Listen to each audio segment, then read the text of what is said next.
First, can you just tell me what the date is today? February 16th, 1996. And where are we right now? We're at the University of Michigan, Department of Neurology. And what's your full name? John Joseph Wald. Can you tell me who's the president? Bill Clinton. And who was president before him? George Bush. Can you just repeat after me? We all went over there together. We all went over there together. No ifs, ands, or buts. No ifs, ands, or buts. Each football game brought the quarterback closer to the championship.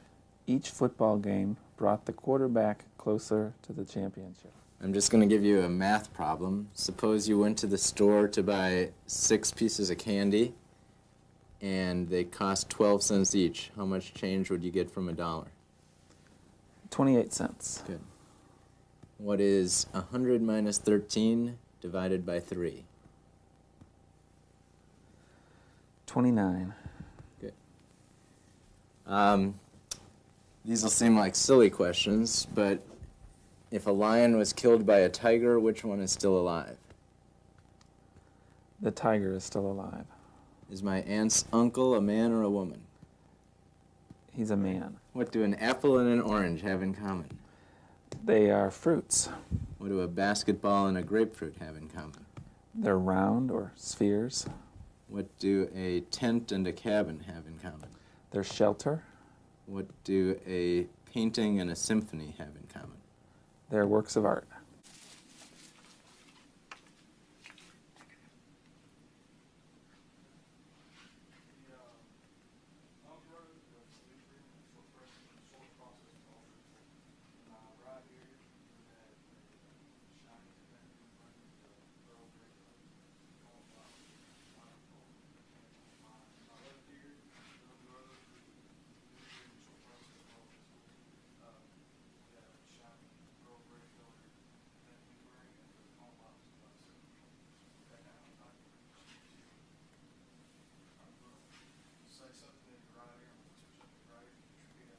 Okay, good. I heard resonance all throughout, and that is what I wanted to hear. I'm going to percuss.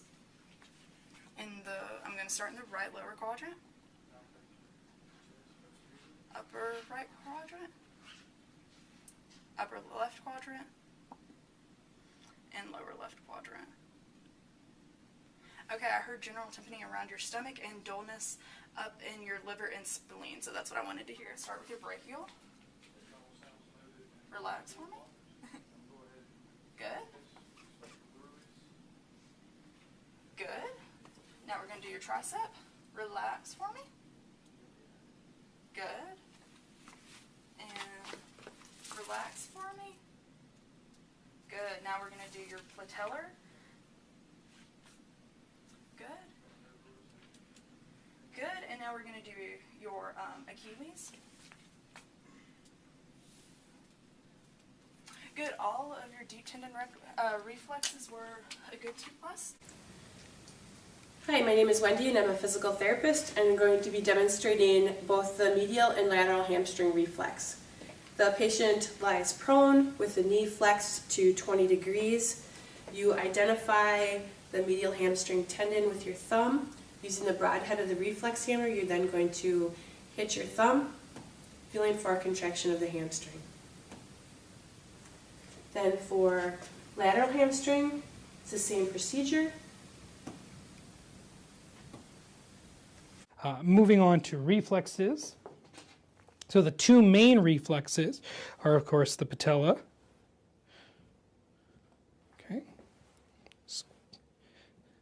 And although you could tell his reflexes are a little brisker in the lower compared to the upper, but that's fine. It's just more if they're asymmetric.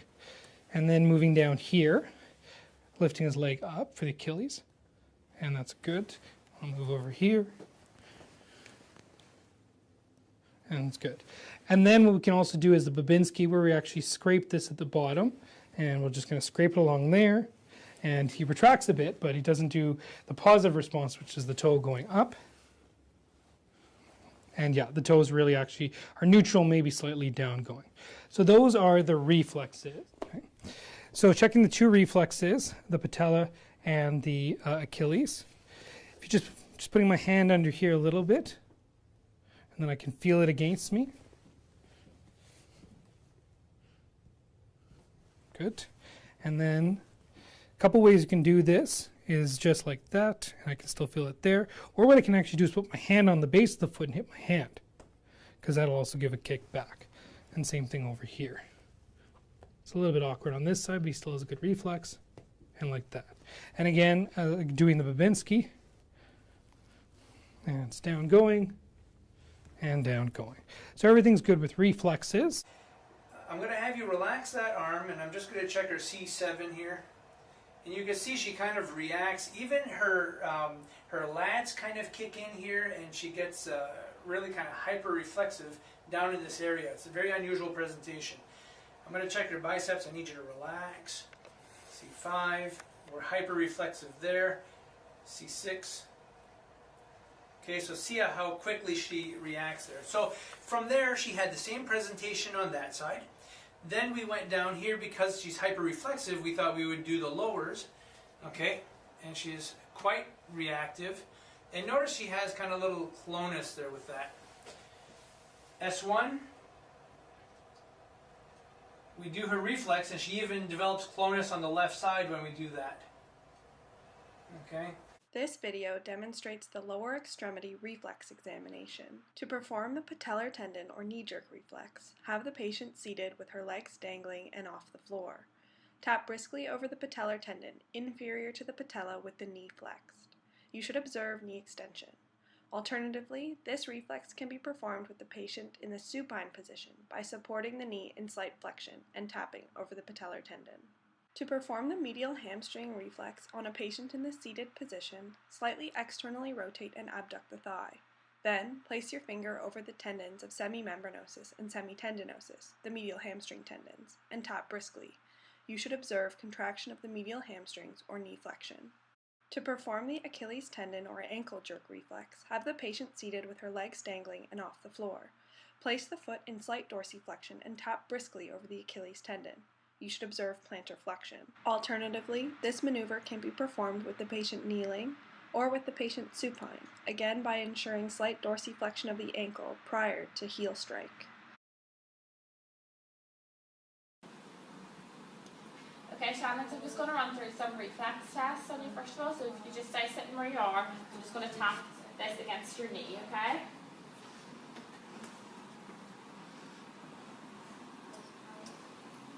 Alright. Okay. So the next one I want you to do, I'm just going to get you lying on your front. So just lower down your pencil if you just lie on your front. And I'm just going to tap the back of your knee this time if you're lying on it.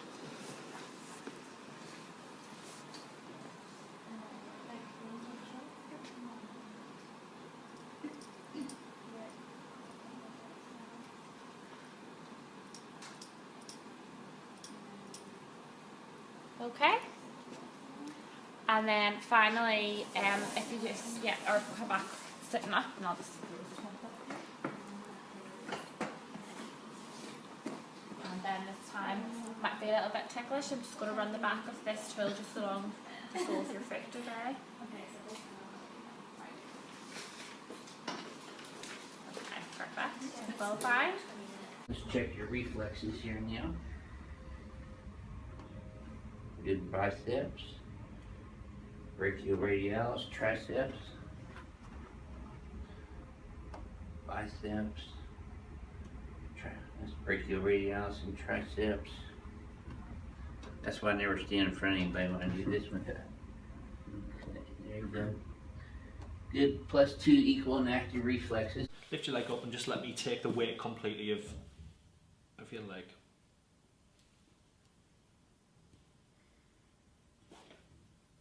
Okay, thank you. And just the same on this leg.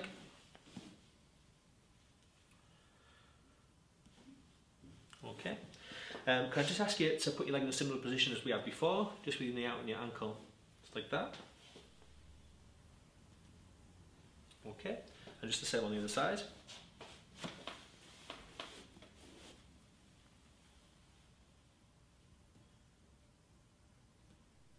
If you're struggling to elicit any of the tendon reflexes because the patient is having difficulty relaxing, you can use Jendrassic's manoeuvre. What this is, Andy, when I try and hit your tendon with a tendon hammer, what I'd like you to do is you can put your hands together like this, and when I tell you if you can pull at the same time. Okay. Is that okay with you? Yeah, that's fine. You can put your hands like that for me. Okay. And just stay nice and relaxed and just let pull. First, identify the biceps tendon. You can feel this in the antecubital fossa. It's a little bit to the medial side. If you're not sure where it is, have the patient contract their biceps, make a muscle, good, relax. That you can feel the ropey tendon shorten when this muscle contracts. Have the patient relax their arm, place your finger on the biceps tendon, and strike your finger. Note the muscle shorten and the forearm flexes. Alternatively, you can have the patient rest their left arm in your left arm and put your thumb on the biceps tendon and strike your thumb. It's a normal reflex. Note the bicep shortens and the forearm flexes. The same thing would be done for the right side. Upper motor neuron dysfunction causes hyperreflexia. In this case, the patient has had a stroke. Technique for identifying the biceps tendon is the same as for the normal side. It's in the antecubital fossa, the medial aspect. Ask the patient to flex their arm, okay, and relax. Now, the flexion is impaired because of the stroke and the upper motor neuron dysfunction. The arm is rested. Strike your finger. You'll see how brisk the reflexes are. The arm flexes and the muscle contracts. If we compare that to the normal side, again, same technique. Strike the biceps tendon and observe the forearm and the biceps muscle.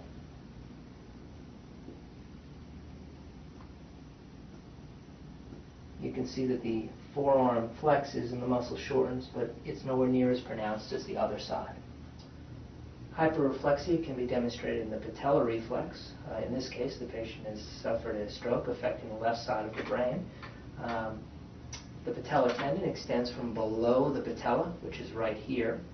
It's a broad band of tissue. It's easily palpable. If you're not sure where it is, have the patient extend their leg, which will cause the tendon to shorten.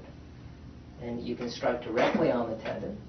You'll notice the reflexes are very brisk. And in fact, there are a few extra beats of movement, which are referred to as clonus. Again, classic for an upper motor neuron syndrome. In cases like this, the reflex can be elicited by simply tapping on the tendon often. So you see the same reflex requires very little stimulus.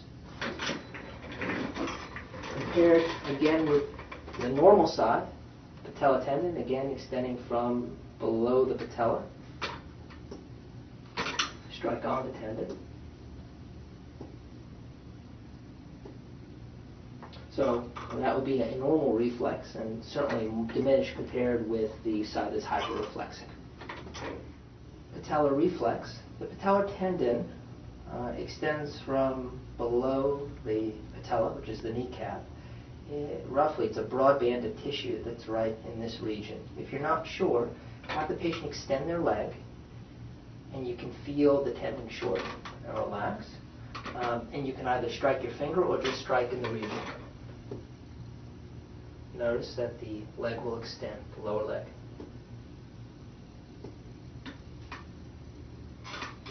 Yeah, we're going to look at the reflexes now. He's quiet. Get his leg into semi-flexion, and that's a good knee jerk. Do the same thing over here. See a normal symmetric response. And look at the ankle jerk. Another way to do this is actually just tap on the bottom of the foot, and he has a good ankle jerk there. And we just tap over here. Okay.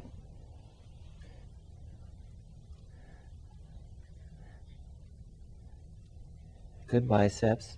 It's very hard to get a triceps on a baby because there's more flexion tone, and so it's hard to get the triceps, and so we can try that, but usually don't get much of a triceps, so we don't get much of a triceps there.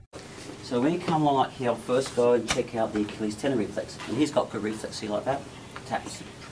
Reflex there, as Achilles tendon. So on my sheet up there, you notice I put down patella tendon, okay, and that's L4.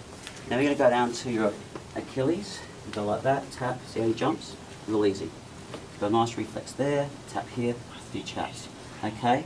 And that tells me that the Achilles, right, which I have up there, is S1, S2, you can see it up there. And then the patella tendon reflex is L4, okay? So we just cleared that, we know that's working. And then there's another thing you might want to do, it's called Binsky's reflex, where they slide along here. And if they have a problem, their toes are with thing, you can look up on YouTube, okay? So we know that the reflexes are working. Now, if some people, though, you tap and they have a very weak reflex, so you know it says it from upper extremity one. So you know how to test biceps, triceps, yeah?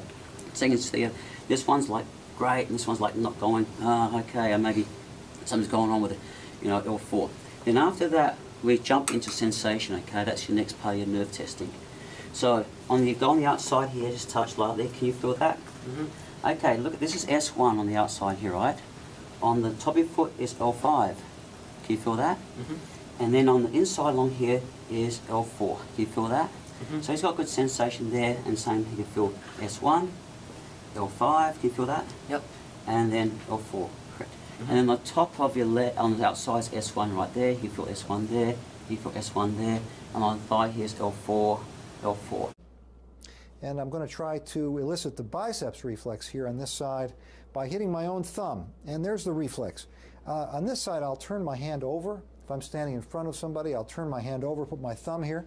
You don't have to help me, just relax completely. And I'll hit my own thumb. I don't know if you can appreciate seeing that reflex. I can feel it.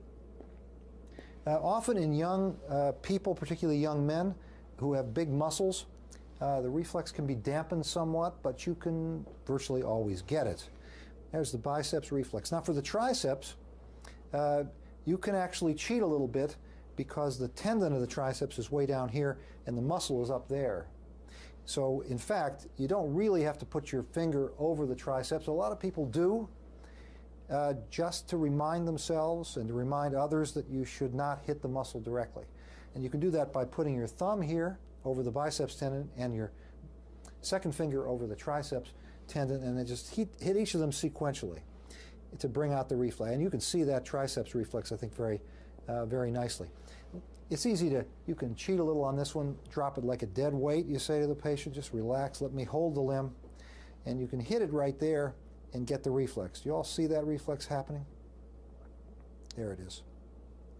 And I'm not hitting the muscle directly, I'm hitting the tendon, so that's a real muscle stretch reflex. If you want to be really a purist, you put your fingers over the tendon, hit the tendon. But with this reflex, you can also cheat a little bit, grab the fingers like this, drop it like a dead weight, and sort of crawl up the brachioradialis tendon until you get the reflex. And there it is. You see it? So that's the brachioradialis reflex, a nice average reflex. Biceps, triceps, brachioradialis. Let's see what they look like. It's a nice average quadriceps reflex. You all see that?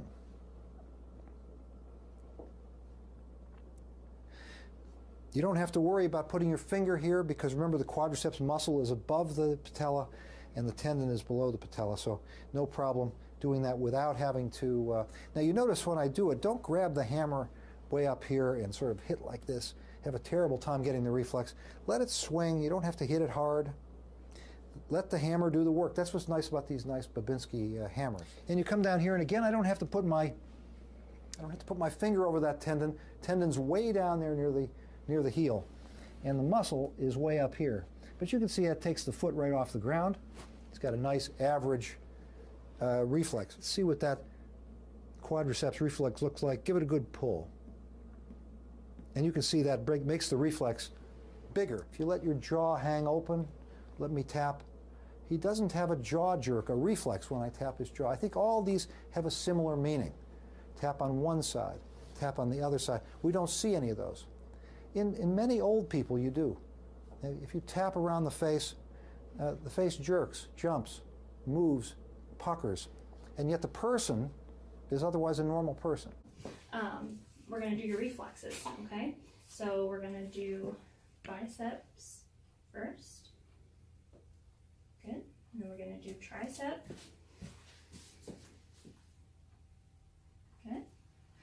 to do brachioradialis. Good job. We're going to do your patellar. Good. And then we're going to pull this out. We're going to do your Achilles. Good job. And then we're going to do the Babinski sign. Good job. Let's test your reflexes now, which is going to involve me tapping just with this small tendon hammer on parts of your legs. Okay, so I want you to let your legs go floppy for me. Okay, let me take the weight. Okay, same on the other side, just let it go floppy, let me take the weight. Okay, okay. Now if you can bend this leg and just let it flop out to the side for me. And just relax your ankle, just let it go floppy for me, that's it. Good. Same on the other side for me, flop it out to the side, okay.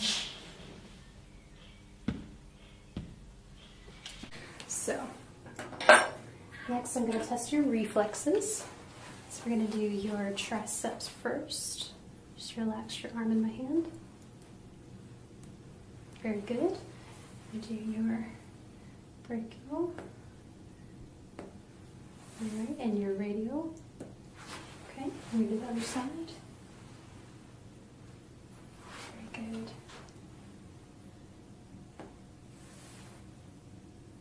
Alright, then we're going to test your patellar reflexes, so just hold your hands like that. See, you know the drill already. Alright, very good. Very good. Alright, you can release your hands. I'm going to test your Achilles reflexes in your heel. Alright, and finally I'm going to check your Babinski reflex. This might tickle a little bit. Very good. I'm just checking to make sure your toes curl inward instead of outward, and they do. Alright. I want to start with the brachial reflex. Scott, if you could just kind of hang your arm over the bench there, that's perfect. Face your arm outward for me. Okay, I'm going to use the finer point of the hammer. Okay, as you can see, we get a little bit of a twitch of the hand here. Okay, all right. You'd also want to test the triceps reflex.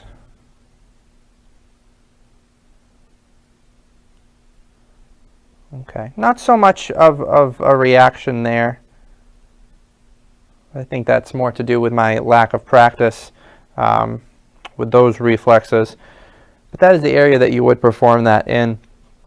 You also want to test the brachioradialis along the radius here. A little bit of a twitch there as well. Then you move down to the patellar reflex. Okay, good. We got a nice patellar reflex there. And the last reflex you want to check is the Achilles tendon reflex. You should see a slight dorsiflexion of the foot. A little bit of a twitch there. I'd like to see a little bit more, but again, okay, all right. So those are the reflexes. So what I want to do now is check for the Babinski reflex. And what you do is you just take an object and you stroke along the outside of the patient's foot and you bring it towards the big toe. And I don't know if you could see this, her toes did curl a little bit, which is a normal finding. If her toes fanned out, that would be a positive of Babinski. Toes only fan in children under 2. After 2 years old, they should start curling and have a negative Babinski. If her reflexes were stronger than normal, say a +4 reflex, we'd want to check for what's called clonus. And what I do is I dorsiflex the foot several times, and the foot should return to its natural form very gradually. If the foot snaps back, we would say that that she has beats of clonus, and that's an irregular finding. We're checking the individual nerves now coming out of the spine. And so far, orthopedically and neurologically, he is grossly intact. Relax that in my hand, just drop it. Oh, there's a problem. Now slide back on the table for me a little bit. There you go. Look up near. Your patellar reflex is really low on both sides. Now you've had patellar tendon repair over here, right? They had to reattach your left patellar tendon. You got a little bit of reflex on this right side. Got a little better ankle jerk reflex. Okay. C5 reflex is basically around the bicep tendon. We can use our thumb to find the tendon. If you're not sure where it is, ask your patient to flex the elbow and you can find the tendon, and what you can do is relax. I can put my thumb onto the tendon. I need to change the shape of the tendon. Okay, so and also place it onto slightly into a, relax, just relax down. Just let them relax against you. So that is a little contracture if you want in the tendon, even though it's now relaxed. Now, with my thumb on the tendon, I am going to just tap my thumb, and there is a reflex, and you can see I'm just going to just change the angle of that one. So from there, I'm going to tap my thumb, and you can see there is movement of the bicep when my thumb is tapped. You can, for some patients, literally just tap there, and you can also notice a reflex. So you don't have to use your thumb all the time. That would be known as 2 pluses, and that would indicate a normal reflex for the left C5, which is the nerve root of C5, which is the disc between C4 and C5. Now, when we test C6, if I ask you to flex your elbow, please. This is the brachioradialis, all the way down to the radial styloid process. Be careful tapping the tendon, because it's normally tender to tap for the patient. If you just tap somewhere in the belly of a muscle, you can see there is a slight reflex of the wrist, and also you might notice a reflex of the elbow. Some patients might pronate, some patients might supinate, depending on the position. You can use your thumb if you want to, and you can tap the thumb. I find it easier just to tap somewhere in the belly, and I tap it like that, and you can see a reflex. So again, C6 reflex is 2 pluses. C7, the easiest way I find is to bring the arm across the body, find the tendon of the olecranon insertion point here, the tricep.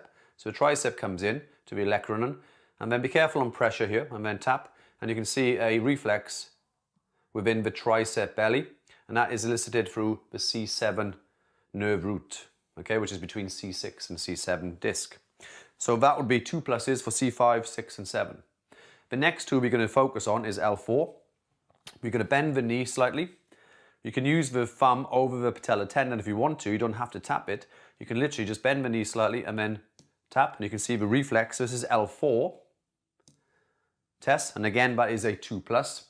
And the last one, which is an S1, you can do this in 2 ways. Bring the leg across your leg, dorsiflex the foot, so you place it onto stretch. From here, tap the tendon, and this is elicited through the S1. And the last one we can do is we bring the ball of the foot up, and then we tap the tendon, as in the ball of the foot here, we tap, and you can see the reflex is very good, and that would also be a 2 plus. Okay, just relax your arm and hand right here in mine. I'm checking his upper reflexes now. This is biceps, that's C6. Brachioradialis, C7. Triceps, C7. Brachioradialis is also C6 too. C6 and 7, yep. Oh, there's a problem right there. Okay, scoot back on the table just a little bit where your legs are hanging. There we go. Good. That's why I never stand in front of people when I do these. There we go. Good. Okay. There we go. Go ahead and bend slightly.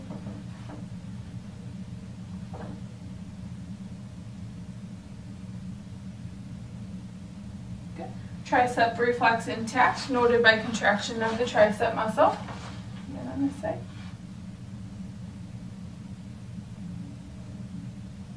Good. Tricep muscle of the left arm intact, noted by a contraction of the tricep. And then we're just going to check your bicep here.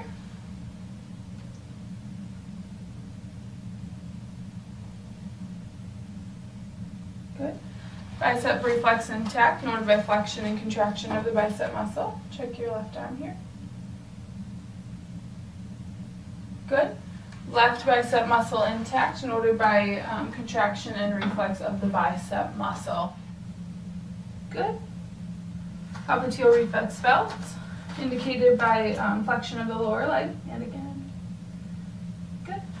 Popliteal reflex intact, indicated by flexion of the lower extremity on the left leg as well. Gonna check the ankle here. Good. Achilles tendon intact. Then next I'm gonna check your reflexes. Okay. I promise you I will not hurt you. Okay. Okay, so let's start up here. That's bicep. Okay. And then right here. Good. And then we will do your brachioradial. Great. And then on this side, your bicep. Good. And then your tricep. Great. And brachioradial.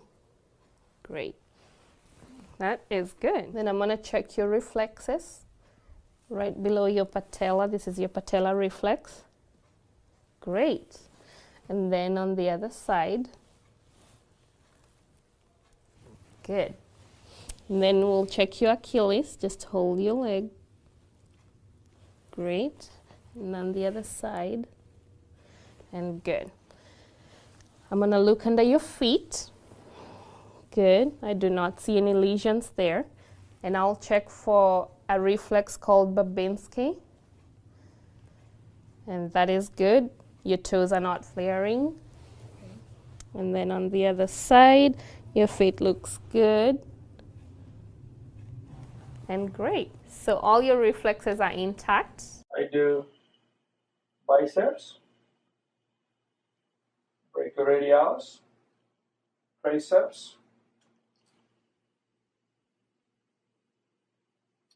knee, and ankle. When I do the ankle, I slightly dorsiflex the foot to get a better reflex. I grade a deep tendon reflexes from 0 to 4, 0 being absent reflex, 1 is decreased reflex, 2 is normal, 3 is hyperreflexia, 4 is clonus. Now we'll do the pathological reflexes. The best way to do Babinski is use a semi-sharp object and go along the outer aspect of the foot to the ball of the toes.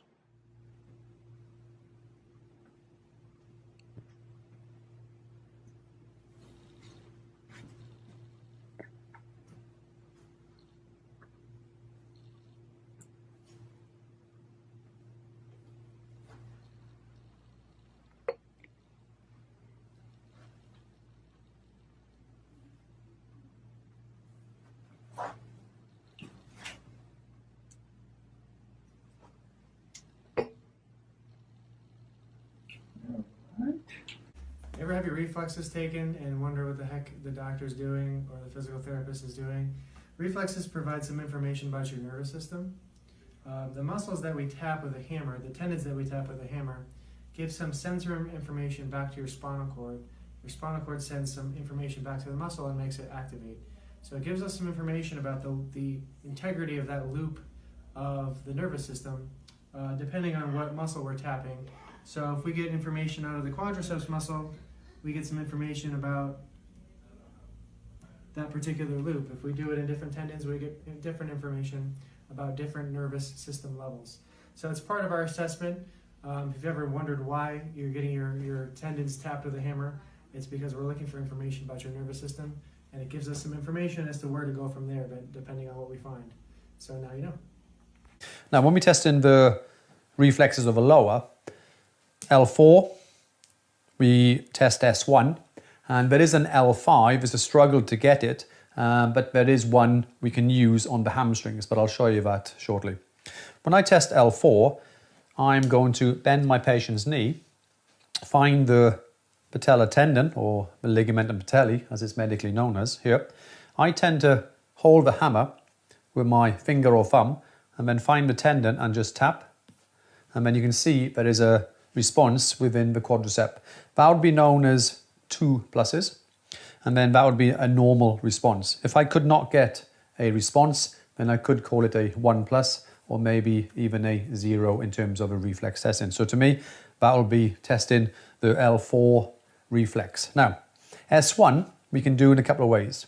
If I bend the knee and bring a leg in this position, find the Achilles tendon, we have to pre-stretch the tissue here because it works on the stretch reflex.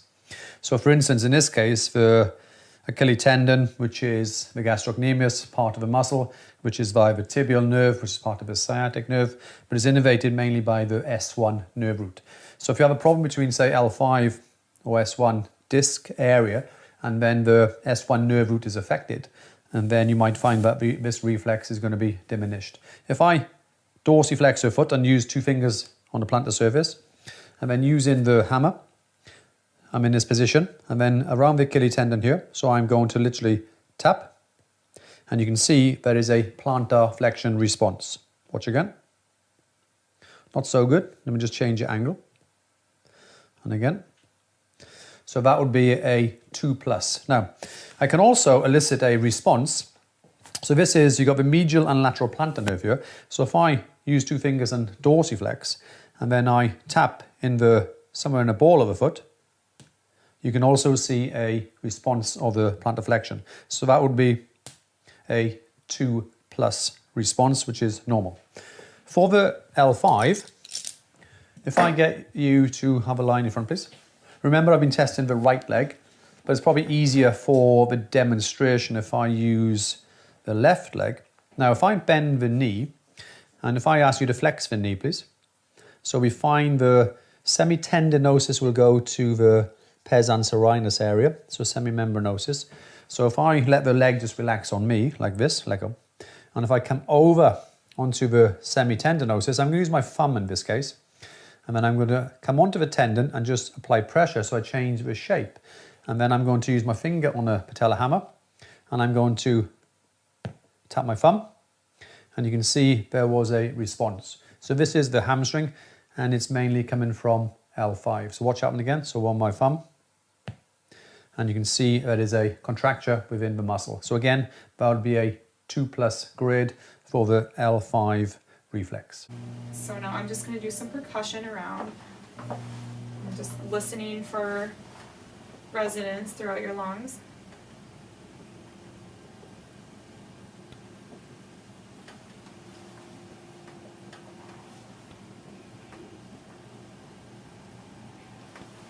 Good.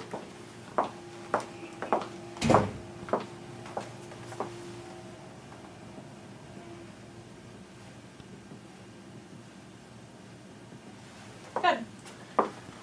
And the next thing I'm going to do is test the diaphragmatic excursion, which is basically how much your lung is expanding each time you take a deep breath in and out. Should be between 3 to 5 centimeters. So I'm going to have you just take a deep breath in and hold it, and I'll let you know when you can breathe again.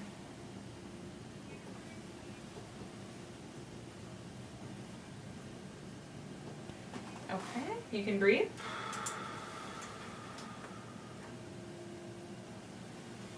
Breathe easy for a little bit here.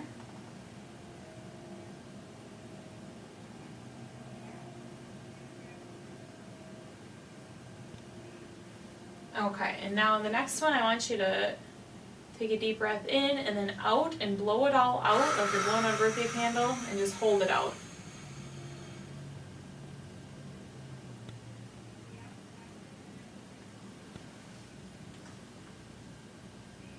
Oh, and you can breathe out again, or breathe in again. Good. And it should be tympanic over the spleen as well, and dull over the liver. And it is tympanic over the spleen. That would indicate that it's not enlarged. Have you ever had mono before? No. Okay. Now it's dull over by the liver. And tympanic again. Which is exactly what we're looking for. Okay, now I'm going to measure your liver span. I'm going to start at the right midclavicular line and go down. And then I'm going to do the mid-sternal line and go down.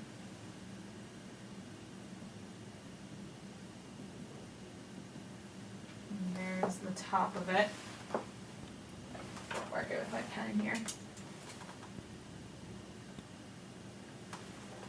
And that's, I'm listening for a change to dull, indicating that's the top of the liver. It should be dulled down. I'm listening for a change to tympany.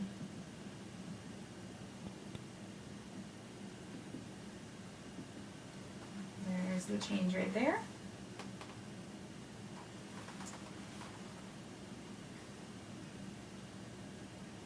And that's about 8 centimeters, which is good. It should be between 6 and 12. Okay. And now I'm going to go mid-sternal and see.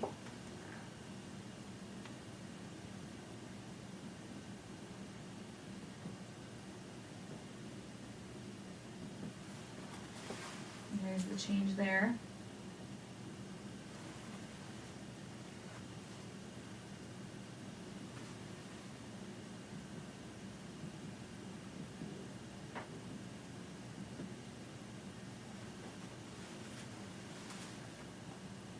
Alright, and this should be between 4 and 8 centimeters, which you're at 5, so that is good. Okay, I think we can move on to testing your reflexes. So I'm going to first do, I'll do your Babinski reflex, which will be on the bottom of your foot. Okay, and I could see that your toes went down, which is what they're supposed to do.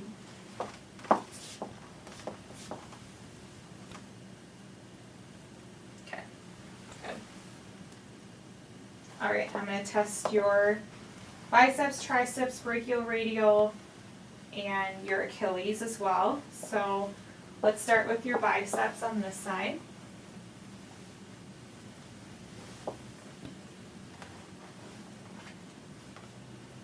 Kind of get flex to your bicep here. Good. Alright, thank you. Okay. Good. I can see your bicep reflex there. Contract. I'll do triceps. Let's hang your arm loose. I could see your arm move out, which is what I'm looking for. And your brachioradial. Okay. And I could see your elbow flex and your arm pronate, which is exactly what the brachioradial reflex should do. Okay. Okay. Might put the bed up a little bit here so your foot isn't dragging. I'm going to test your patellar. Good. And I could see your leg move out.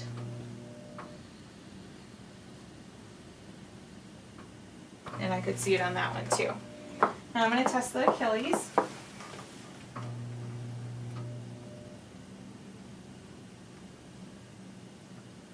And I can see your calf contract. And there too.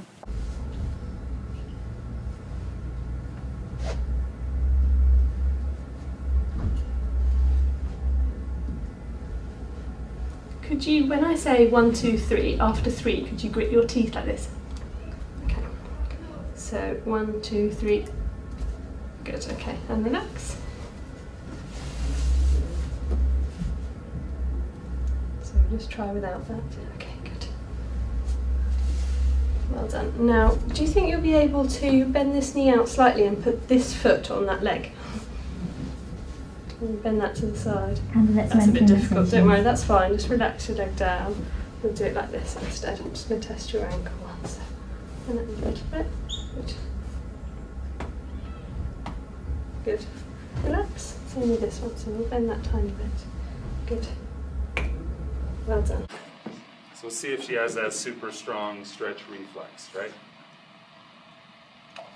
Yep. In fact, let's get a recording of that.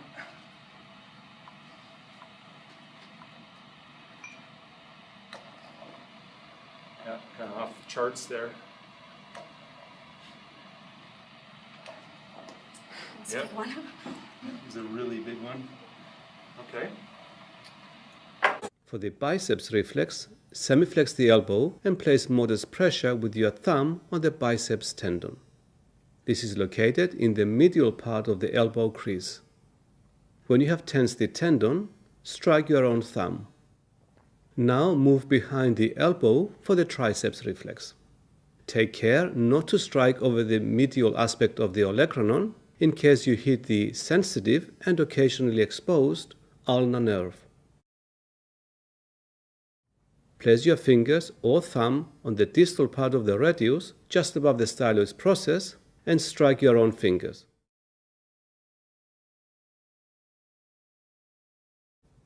These may be elicited either in the sit-in position. For the knee reflex, fully support the weight of the semi-flexed knee and strike the patellar ligament between the patella and the tibial tuberosity. In all positions, you will need to dorsiflex the foot, thus placing a stretch on the Achilles tendon and calf muscles. Ensure that at all times the patient remains passive by not trying to assist you. In the lying position, rotate the hip externally and slightly flex the knee, thus exposing the Achilles tendon. Dorsiflex the ankle and strike the Achilles tendon directly. The other method in this position involves placing a stretch through the Achilles tendon by dorsiflexing the patient's foot, then striking your own fingers. Test the ankle reflex in the sitting position, dorsiflex the ankle, and then strike the Achilles tendon from behind. The ankle reflex is supplied by the medial popliteal nerve, mostly from S1 and S2. Position your finger over the mandible and strike it. An exaggerated jaw reflex may be associated with suprapontine lesion. Just place your hand on the patient's thigh, then you find the patellar tendon right here, and then just with a brief swinging and recoil motion, just like that. Just like that, and just like that. Now I'm going to do your reflexes, your deep tendon reflexes. I'm going to start with your bicep. So if you'll just relax your arm. Good. We'll get you to move your arm back this way. Good. All right, let's do this one. We're going to do this brachial. Relax your arm out. Good. Out to the side. Good. We're going to check your forearm. You'll just rest your arm on mine. Relax your arm. Bend your elbow for me. There you go. Good. Relax your arm. Perfect. We're going to do your patellar. Good. Good. Okay.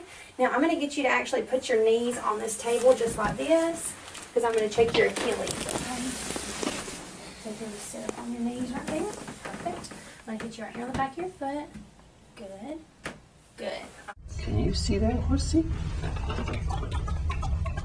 Does that look like a horse? Yeah, that looks like a horse. And you know what this horse does? This horse goes tap, tap, tap. Oh, tap, tap. And he's going to go. And he's going to go tap over here. Remember, that's what doctors do? Okay. And then go. He's going to go. The horse is going to get you. Watch, he's going to tap right on my thumb. Okay. Okay. Oh, did he tap right there? Did he tap right there? And did he tap right there? Good. And did he tap right there? Thank you. Yeah. Can you say thank you? Yeah. See the horsey? Horses are like that. Ooh, I want the horsey. Isn't that fun? Okay. I'm going to check your biceps first. So just relax your arm here for me. Good. Just relax. Biceps are 2+. Now I'm going to check triceps. Let me hold the weight of your arm. Just relax. Perfect. Just relax. Let me hold your arm. Perfect. Let me check your patellar reflexes. Uncross for me. Perfect. 2+ on the right leg. 2 breaths on the left leg. Now I'm going to check your Achilles. Perfect. And again, 2+ on the Achilles. Reflexes are normal. It must be in neutral position to provoke the correct tendon response. And finally, strike the tendon in a single, brisk stroke and note the muscle reaction. You will get surprised when you see how a tendon reflects the action when you strike direct into them. I'm going to go ahead and test your reflexes, all right? Just place your hands, just try to relax them if you can, okay? And we'll do bicep and tricep, brachioradialis, and the other side, bicep, tricep, brachioradialis. Good. Now we'll do the patellar ligament. Good. And Achilles.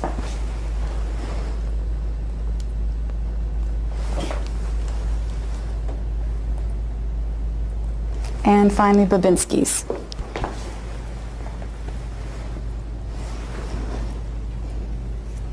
Good. So we use a tendon hammer. For the knee, you want to bend the knee to about 30 degrees. Put your arm underneath like this to support it. Use the hammer, hold the hammer at the end to get the best swing with it. You can see both reflexes are elicited there. The ankle's quite tricky. You have to bend the knee out to the side. You can see him wiggling the foot there. What he's trying to do is relax the anterior tibialis tendon, which allows the calf muscle to contract. You can see the calf muscle contracting in both of these instances. It's about timing, that one. If the patient's not very mobile and they can't bend their knee like that, this is an alternative way. Essentially, you have to hit it as hard as... I'm also going to do the biceps reflex by putting my hand on the biceps tendon, and then I'm going to strike my thumb, and I will feel the contraction as well as perhaps see the muscle contract. I think one important caveat is that it's important to keep your eye glued on the muscle and not so much focused on the movement, because if it's a very depressed reflex, all you might see is a contraction of the muscle. That level is C5-6 again for the biceps. I'll now do the triceps, which you could do many ways. If he's relaxed this way, I could just choose to leave his arm in the position it is, and I'm actually getting a good reflex in this fashion, so I probably wouldn't proceed further. But I could also suspend the arm like this, instruct the patient to lean on my hand as though leaning on a railing, and the measure of the hand being relaxed is that the forearm is loose. And then once again, strike the triceps tendon, and this is a 6, 7, 8 reflex, a higher level than the biceps 5, 6. If people are hyperreflexic, you can often elicit a finger flexion reflex. It's only significant if it's present on one side and not on the other. The patient's hand is very relaxed and it's supported by his thigh. I'm simply inserting my finger in there and asking him to just relax and leave his fingers the way they are. I tap on my fingers and you can see the brisk movements of his fingers. This is a finger flexion reflex. Its significance is only if it's absent on one side and present on the other. We're going to do the brachioradialis reflex. It's important to tap on the tendon and not the muscle, and to look at the muscle for contraction rather than looking for the movement. So even though there's a nice brisk movement, you see the muscle contracting as well. I'm then going to do the biceps reflex. I put my hand on the biceps tendon and I tap on my thumb, keep my eyes glued on the muscle. Both these reflexes, the tricep, the biceps and the brachioradialis, are C5-6. In the same position, I can also do the triceps reflex. As the patient is nicely relaxed, I'm going to strike over the triceps tendon and look for the contraction of the triceps muscle. And I see a contraction. You might or might not see a movement of the arm. The ankle reflex in a patient who's seated like this can be a little tricky, and if it's not a very brisk reflex, you might conclude that it's not there. I would make sure that the foot is loose, put a little bit of tension on the muscle, but not too much, and then strike over the Achilles tendon, and I can both see a contraction and see the resultant movement. This is S1 level.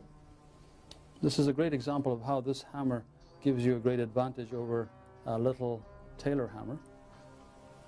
I'm now going to move up to the knee reflex. And again, with the patient sitting like this and very relaxed, it's quite easy to hit the patellar tendon and notice a nice brisk contraction of the quadriceps muscle. Again, be sure to expose the muscle you're looking at. Keep your eyes glued on the muscle. Don't worry about the movement, especially the vastus medialis, which is the last thing to go when you lose the knee reflex. The ankle reflex in a bedridden patient is a little more tricky, and there's a couple ways you can do it, but it's easy to conclude that the reflex is not there when it actually is, and your technique impeded you from getting it. One way to do it is to simply make a bar with your two fingers across the metatarsal heads and cock the foot up just a tad. Keep your eyes on the muscle. And in this case, you can actually see a nice brisk contraction just by this. Yet another way to do it is if the patient is mobile and has fairly loose joints, you can outwardly rotate the hip, flex the knee a tad, again put a little bit of tension on the tendon, keep your eye glued on the muscle, don't worry about the movement, the muscle is what we want to see, and we see a very nice contraction. This is again S1. Yet another way, which is useful in someone who doesn't relax very well, is to take the foot you're examining and cross the upper 1/3 of the foot you're testing over the lower 1/3 of the other foot. And the great beauty of this method is that if you get them positioned successfully, the patient cannot keep their foot taut. It winds up being a great position because they are unable to contract their foot. And now I put a little bit of tension there, eyes glued on the muscle, and we see a very nice contraction. This is the ankle reflex. It's S1. All right, and the last thing I'm going to do is your deep tendon reflexes. I'm going to start with your brachial. All right, that's intact. All right, that's intact. And now I'm going to go down to your knees. All right. Okay, and those are intact. Next, I'm going to do your deep tendon reflexes. I'm going to do your brachial. I'm going to relax your arm for me. Okay, that's good. Your tricep. Okay, that's good. Next arm.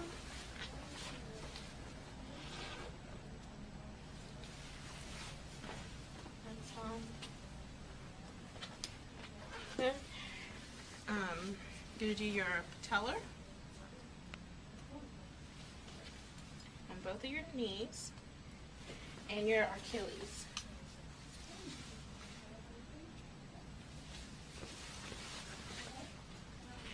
Okay, good. I'm going to also check reflexes, and we'll start down here since the camera's already down here. I'm going to do her knee with patellar reflex. Just relax your round legs for me.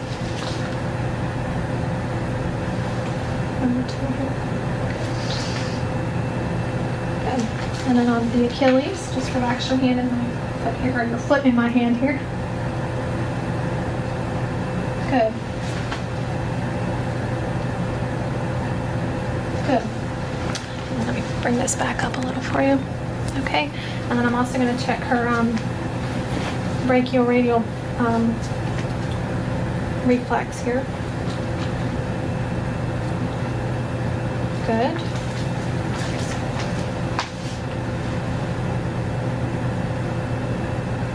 Good. Now I'm going to check your reflexes.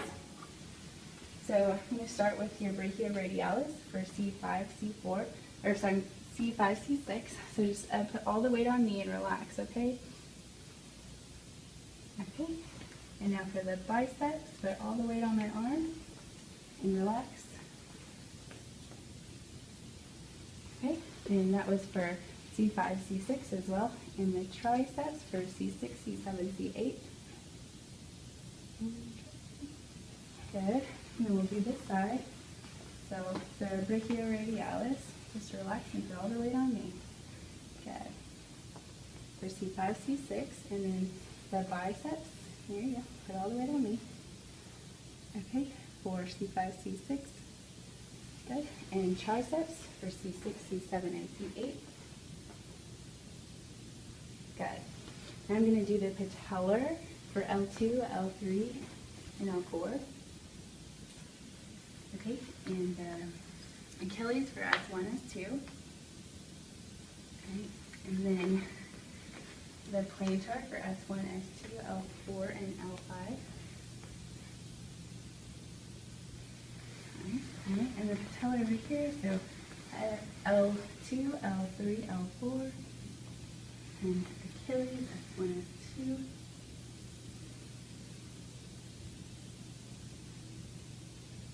Okay, and plantar for S1, S2, L3, L4, and L5. Okay. Do some of your reflexes, so I need you to relax your arm on top of mine. Okay.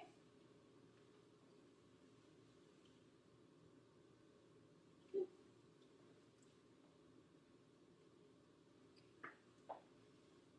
Same thing.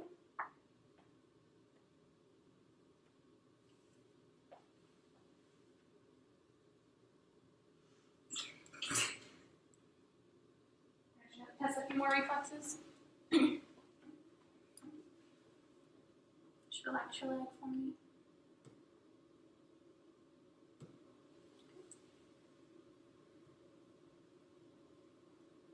Good.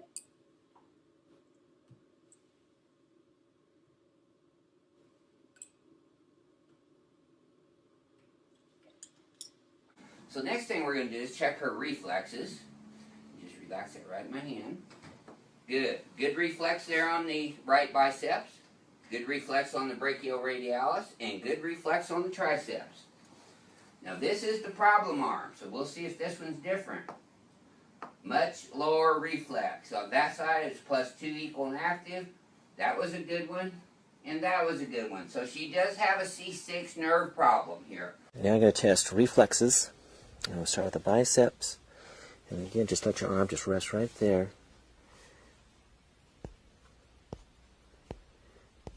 The triceps. And let me just support your wrist here in the brachioradialis. And over here. Again, just relax. Biceps, the triceps. Let me just support your wrist. The brachioradialis. Good. Okay, just let your fingers rest against my fingers. And we're going to test the same thing over here.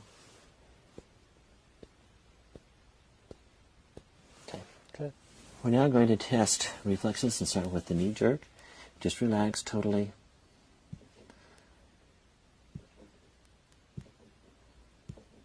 And compare to the other side. Good. And we're going to now test the ankle jerks. Just relax. Just totally relax. Position it.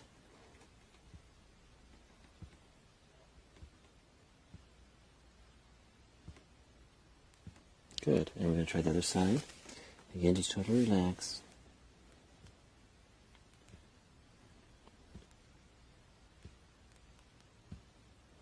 Very good.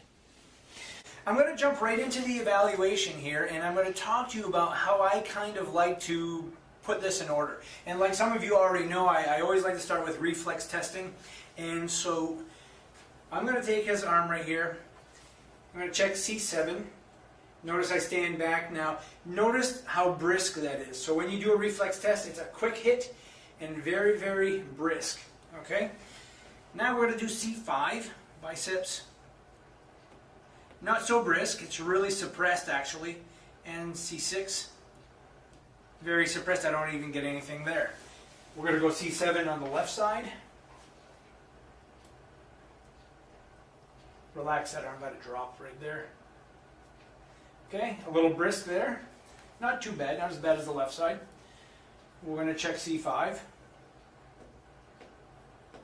Very little. C6, really nothing. Okay, so we go to L4. Check that out. And notice the bouncing after he's done. Okay? Oops, I hit his patella. Just a second. There we go. Very, very brisk.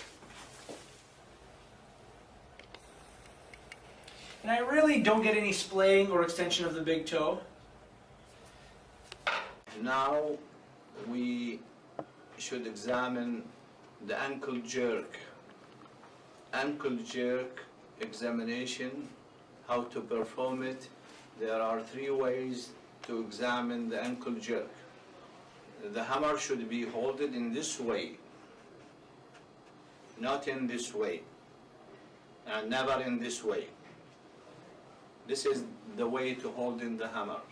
And this is the ankle, and this is the way to put the feet of this patient and hitting the tendon. This is the tendon in this way. Okay, the reflexes now is lost. We ask the patient to pull his hand. Pull your hand on and off. Yes, there is the reaction. Okay, you see? This is the reaction of ankle jerk. The second way to examine the ankle jerk is this way.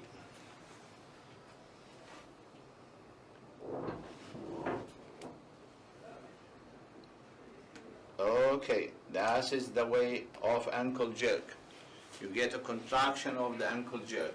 The third way, come here.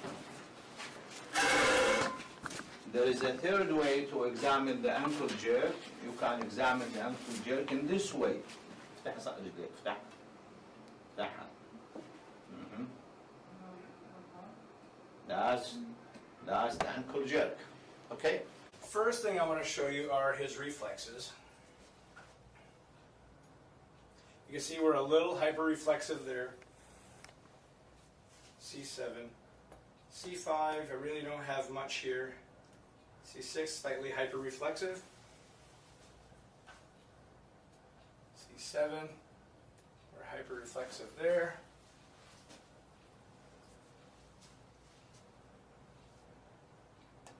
C5, we have a little reflex. And C6, we're really diminished here, but he has some significant C6 nerve root compression in the cervical spine. We're going to go down here and check his reflexes. Because we had a little hyperreflexiveness here, we're going to check him here. And you can see we're quite hyperreflexive there also. Gonna move on to reflexes. Okay, I'm gonna take this little hammer and I'm gonna hit you, okay? Not very hard though. Alright. Relax your arm down for me, okay? Good. Put it over. Good.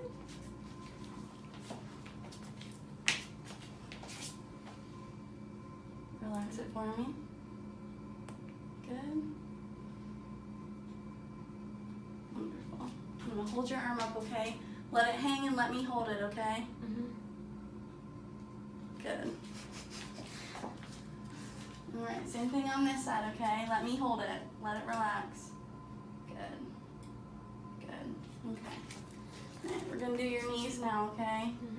Just let them hang. Relax them. Okay. Good. Good. You move down to your knees here. Good. Your ankles, rather. Okay. You're going to feel me run this up the bottom of your foot, okay? Just relax. Good. Wonderful. All right. He's got a horsey. Watch this. See, that's the horsey. Yeah. And now the horsey goes just like that. Just goes just like that. And you know what? I go right over here. Just like that. Oh, oh, oh. Very good. Very good. We're going to go just like that. And we're going to go just like that. Very good. He's going to come right up here. And go tap, tap, tap. And then come right up here. And go tap, tap, tap, tap. And tap, tap, tap. Begin assessing deep tendon reflexes by testing the biceps reflex. To do this, the patient's arm must be relaxed, partially flexed at the elbow, and positioned with the palm down. To stretch the muscle, depress the biceps tendon with your thumb or index finger. Strike your thumb or finger briskly with the reflex hammer. You should feel the biceps muscle contract and see flexion of the forearm. Here you see a 2+ response. Just keep your arm as relaxed as you can. To assess the triceps reflex, flex the patient's arm at the elbow with the palm toward the body and pull the arm slightly across the chest. Strike the triceps tendon above the elbow. Watch for contraction of the triceps muscle and extension at the elbow. Here you see 2+ responses. To elicit the brachioradialis reflex, the patient's forearms should rest on the lap with the palms down. When the patient is ready, strike the radius 1 to 2 inches above the wrist. Observe for flexion and supination of the forearm. Again, you see 2+ responses. To test the knee reflex, locate the patellar tendon in the patient's flexed knee. Briskly tap the tendon just below the patella. Feel for contraction of the quadriceps and look for extension of the knee. These are 2+ responses.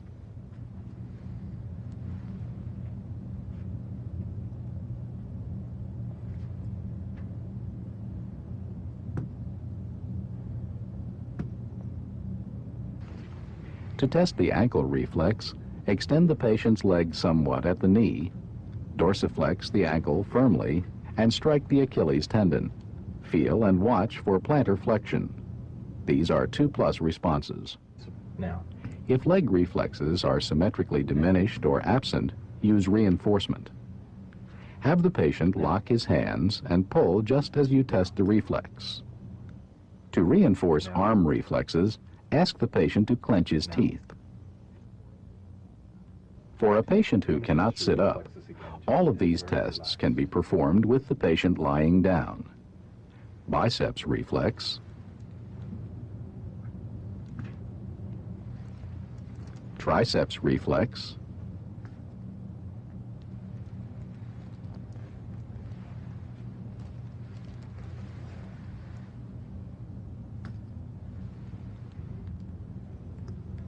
brachioradialis reflex,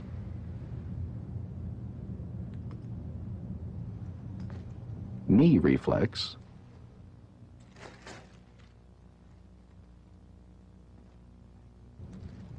ankle reflex,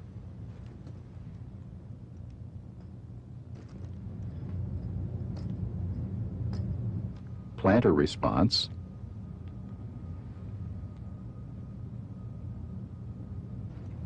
and ankle clonus. So I'm going to start off with his reflexes first.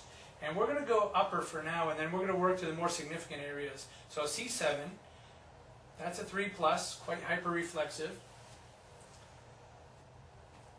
C5, C6. So all about 3+, equal to this side.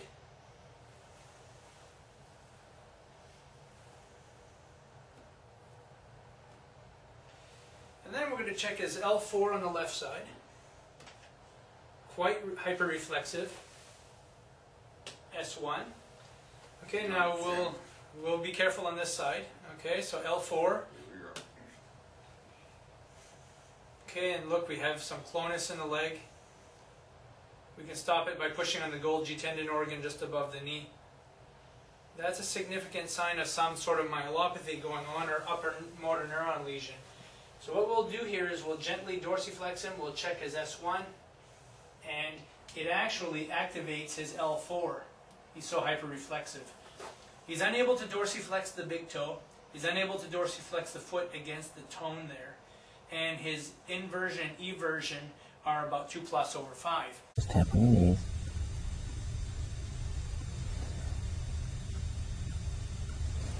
Okay, we're going to tap over here.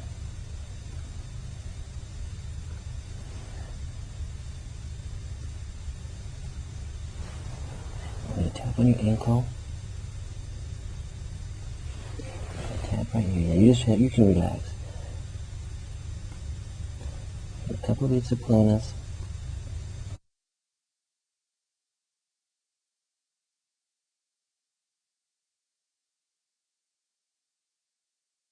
The upper extremity reflexes can be done multiple positions. I'm going to use a real simple procedure, simple position that allows me to perform all the upper reflexes in one position. So I'm going to come in and drape the arm over my arm. This allows me to put my thumb on the bicep tendon, my middle finger on the tricep tendon, and it allows me direct exposure to the brachioradialis tendon. So I have the patient drop their arm, relax, close your eyes, and I strike the tendon. I'm going to also, on reflexes, always compare the opposite side directly after testing one. For the sake of time on this tape, I'm going to go through the exam. For the brachioradialis, I'm going to tap approximately 1 inch above the styloid process. And we get a little bit of supination and elbow flexion. For tricep, I'm going to strike the tricep tendon and I'm going to feel for the arm to kick into my arm. And it does, quite briskly. Again, I'm going to compare those with the opposite side. Now, there is one reflex for the C8 nerve root, and it's a finger flexion reflex, which is not always utilized by practitioners. But I'm going to have the patient kind of cup their finger, and we're going to place the fingers kind of hooked together, and I'm going to strike my fingers. And as I strike my fingers, I'm going to cause a stretch response to her finger flexors, and I get a little contraction of her fingertips into my hand. The lower body reflexes will be performed in the same manner as the muscle strength exams were performed. We're going to test one side and then quickly test the other side and compare side-to-side responses. We've got 5 reflexes that we're going to go over, one being the knee reflex, one the Achilles reflex, and then the adductor reflex, the internal and external hamstrings. The first one will be the knee reflex. I'm going to have the patient close their eyes. Strike the tendon. We got a good response. I want you to keep your eyes closed. Strike it again. Got another good response. Now the Achilles reflex. I'm going to just slightly dorsiflex the foot by reaching underneath the foot and letting her rest the foot on my hand. And then I'm going to reach back and I'm going to tap the Achilles tendon. And I got a real nice plantar flexion of the foot. Comparing side to side. I have the patient lay face down.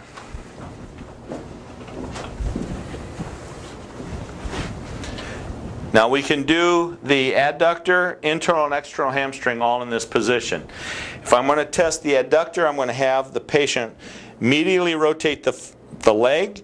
I find the adductor tendon along the medial side of the leg. I've located it, and I'm going to strike over the tendon, and I get a slight contraction of the adductor.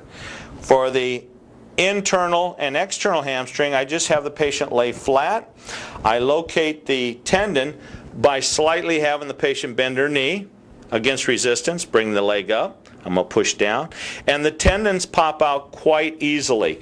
I've got them, you can relax the leg. I've got the tendon located, the medial hamstring tendon. I'm going to strike the tendon, and I'm watching for contraction and slight flexion of the knee. On the lateral hamstring, I locate the tendon, and I'm going to do the same thing, strike the tendon, and watch for contraction of the hamstring as well as slight flexion of the knee. Hi, my name is John Gewens, and today we're going to look at testing the reflexes of the upper and the lower limb. What you simply need is a patella hammer, and the cheaper ones and the larger ones are the better ones rather than the smaller, more expensive ones. First of all, we're going to look at testing the C5 reflex. And the C5 reflex is typically known as the bicep reflex. We can have a couple of choices. You can either apply your thumb directly over the tendon of the bicep. If you ask your patient to flex the elbow, and you can feel the tendon, and apply the thumb directly over the tendon, and let the arm relax, and hold the patella hammer towards the end, place your thumb over and just tap, and you will feel a reflex and see the contraction within the bicep. You can literally use a patella hammer and tap, and that will elicit a response, and that will be known as 2+ or a normal reflex. The second one is through the C6, and that is the brachioradialis, and that can be tapped anywhere along the muscle all the way down to a radial styloid process. If you literally just tap the muscle there, and you will see that the elbow flexes, watch again, and that will be reflex innervated via C6. The next one is C7. Place the arm across the body, so the tendon is on stretch slightly. If you tap the olecranon just above it on the tricep, you will see a movement of the tricep and a motion of elbow extension. Watch again. Like so. And that will be C5, C6, elbow cross, C7. The lower limb, there tends to be an L4 and an S1. To test the L4, if we bend the knee slightly and literally just tap the patella tendon, you will see a reflex into the L4. The S1 we can do in two ways. We can either dorsiflex the foot, 2 fingers on the ball, and literally tap the foot, and that will elicit a reflex of S1. Or we can tap the Achilles by bringing the leg across, exposing the Achilles tendon, and literally just tap, and you will see a reflex known as the plantar reflex. So watch again, you literally tap, and that will elicit through S1. There's also an L3. Not everybody will have an L3. We can palpate the adductors, 2 fingers, and tap, and you will feel a flickering via the L3 of the adductors. So that will be the reflex testing of the upper C5, C6, C7, and of the lower L4 and the S1 reflex. First thing I noticed when I checked her reflexes is that she was quite hyperreflexive. So that's C7. We'll do C5 here. C6. She's hyperreflexive on the left side also. So then when I see that, I always check the reflexes lower. And she is very hyperreflexive here. Same thing in the Achilles. This video demonstrates the upper extremity reflex examination. For the biceps reflex, the forearm should be supported by resting it on the patient's thighs. The arm should be between flexion and extension. Place 1 finger over the biceps tendon and tap briskly. The forearm will flex at the elbow. For the brachioradialis reflex, the arm should be flexed at the elbow and in the mid-prone position. Tap over the brachioradialis tendon at the wrist. You should observe flexion and supination of the forearm. For the pronator teres reflex, the arm should be supine. Tap over the pronator teres muscle. You should observe pronation with this reflex.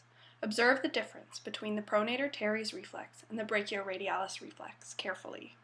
For the triceps reflex, support the patient's arm in abduction and internal rotation. Tap briskly over the triceps tendon. You should see extension of the arm. For the finger jerk reflex, place the patient's fingers in a semi-flexed position and match them with your own. Tap briskly over your own fingers. You should observe finger flexion with this reflex. Just relax your arm. Feel for the biceps tendon in the patient's cubital fossa and apply some tension with your fingers. Feel for contraction of the biceps tendon under your fingers and observe for contraction of the muscle. Feel for the brachioradialis tendon in the anterior radial part of the arm. Tap the tendon and observe for slight wrist extension and elbow flexion. And try to relax this arm as much as you can. Support the patient's arm and feel for the triceps tendon. And now this side. Good. Tap the triceps tendon and observe for slight elbow extension. Palpate, then tap the tendon and observe for knee extension. If you are having difficulty eliciting a reflex, try performing the Gendrasic maneuver to bring out a stronger response. Pull with your hands and bite down on the count of 3. 1, 2, 3. Okay, and you can relax your arms. Put them on in this order: black, red, green.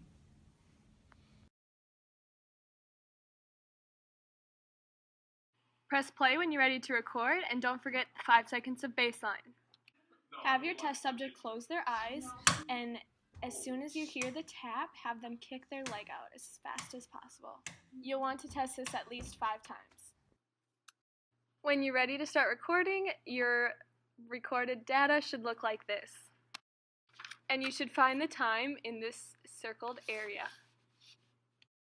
For this part, you're going to be testing your partner's involuntary reflexes. To find the spot where you want to find a reflex, you go right under her kneecap. Finding the reflex can be tricky at first, so just test a few places until you find the reaction spot. Press play on the device and wait your 5 seconds for the baseline time. Test your partner's reflexes by hitting their reflex spot and watching them kick. Do this at least 5 times for the data.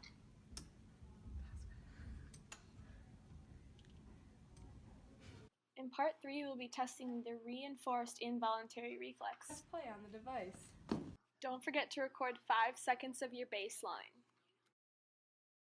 So for 5 times, you're going to test the normal involuntary reflex. And after you've done 5, you're going to have your partner reinforce their hands by locking them together as shown above, and do 10 more. Jesus Christ.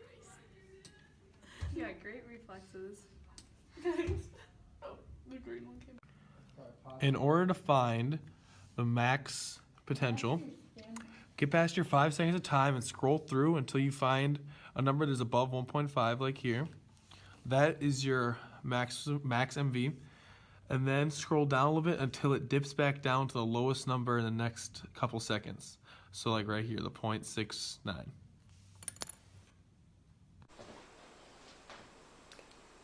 The reflex test for biceps, brachii, brachioradialis, and triceps. In this position, with the arm slightly bent, we test biceps just at the bottom end of the tendon. For brachioradialis, the forearm is semi-pronated, and again, in the tendinous area, you could see the forearm move. For triceps, the arm is bent, and on just above the lectinin process, where the tendons are coming together, we test for triceps. Testing L4 and a bit of L3 is done with the knee reflex, simply tapping the patellar tendon and eliciting the normal response. Once again, I can accentuate this response. It's called the Gendrasic maneuver. Take your hands like this. When I tell you to pull, pull, but not till I tell you. And again, it's the timing of the pull that matters. Relax, pull. Relax, pull.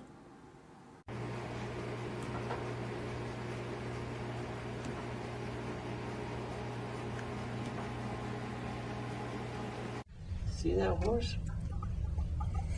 Yeah, that's a horse. And he's gonna go tap, tap, tap like this. He's gonna go tap, tap, tap like that. He's gonna tap right over here. We're just gonna tap on your knees down here. Okay. Oh, it works. I'm gonna tap on this one. And that one works too. Oh. And we're gonna just tap on your heels.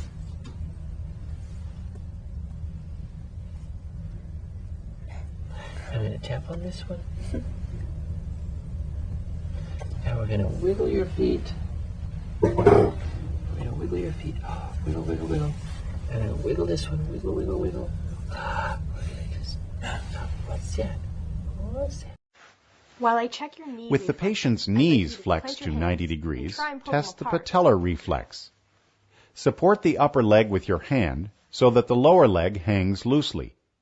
Just below the patella, strike the patellar tendon. Watch for lower leg extension. Keep trying to pull your With the hands patient's apart knee while I flexed check to your 90 ankle degrees, reflexes. assess the Achilles reflex. Hold his heel so that the ankle is in a neutral position. At the level of the malleoli, strike the Achilles tendon. The foot should plantar flex in response. Just let the leg go floppy over my arm. The patient should be relaxed and comfortable. Anxiety or pain can increase the response. For this reason, we test the reflexes after tone but before power in the examination sequence. The knee jerk tests the L3 and L4 nerve roots. Compare both sides. This time I want you to clasp your hands together. Grip when I say grip, but not before. Use reinforcement if a reflex appears to be absent. Grip. When testing the lower limb reflexes, ask the patient to interlock the fingers and pull one hand against the other. Grip. This is the Gendrasic maneuver. The patient should relax between repeated attempts. Now, we test the ankle jerk reflexes. They use the S1 nerve root. This is a method to use with a recumbent patient.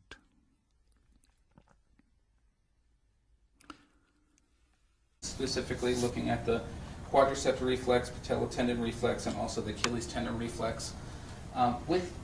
With reflex testing, again, you always want to have the patient relaxed. You want to be brisk, and you want to make sure you hit in the right region.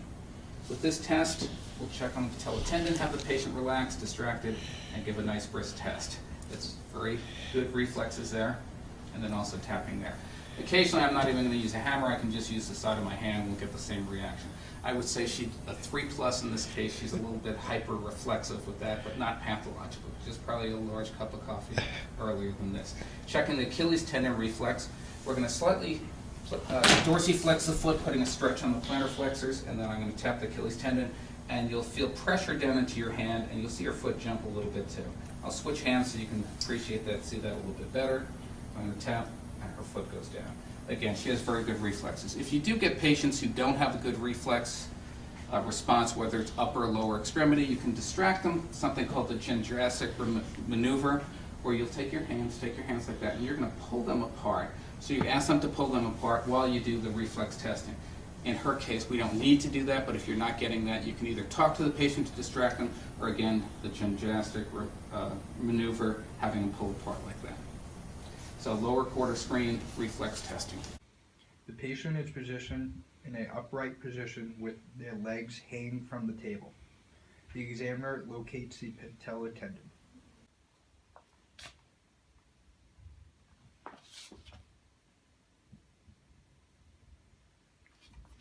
This test will show if the patient has a normal reflex or a hyperflexia. If you feel like the patient is initiating the reflex, instruct the patient to do the Gendrasic maneuver.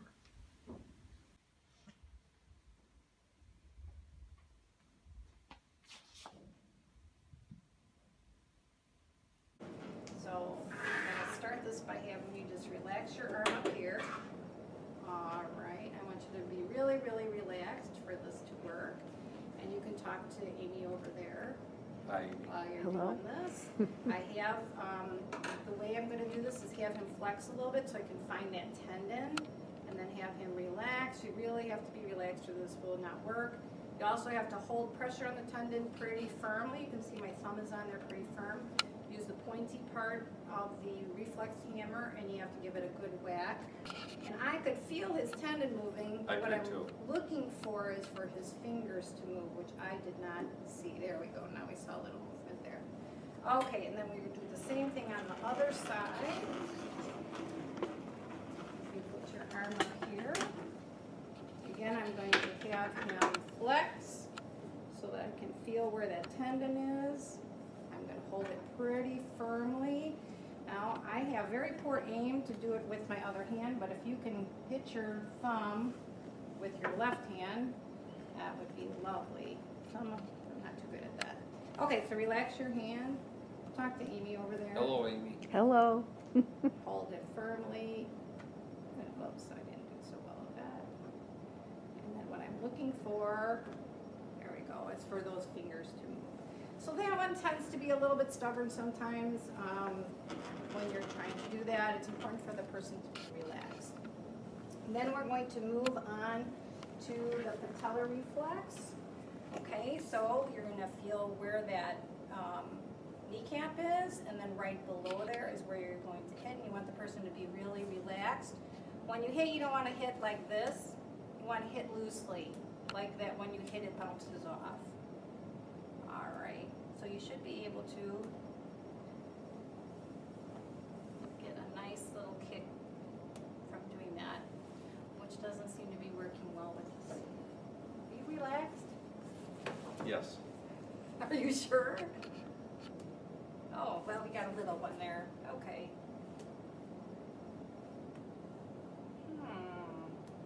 There we go. Okay. And then Try it one more time. Try it one more time. Yeah, be careful that you don't get kicked in the face. Okay, lay back down for a second.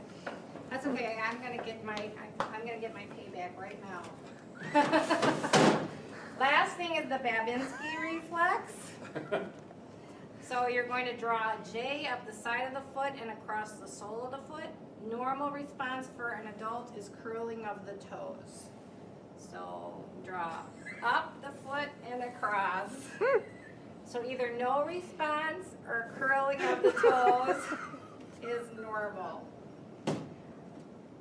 An abnormal response is a fanning out of the toes and flexion of the great toe. That would be an abnormal response. So a negative is normal, just like if you get an x-ray and it's negative, that's normal. So negative is the curling of the toes, okay, like that. A positive Babinski is bad, and that's the fanning and flexing of the toes.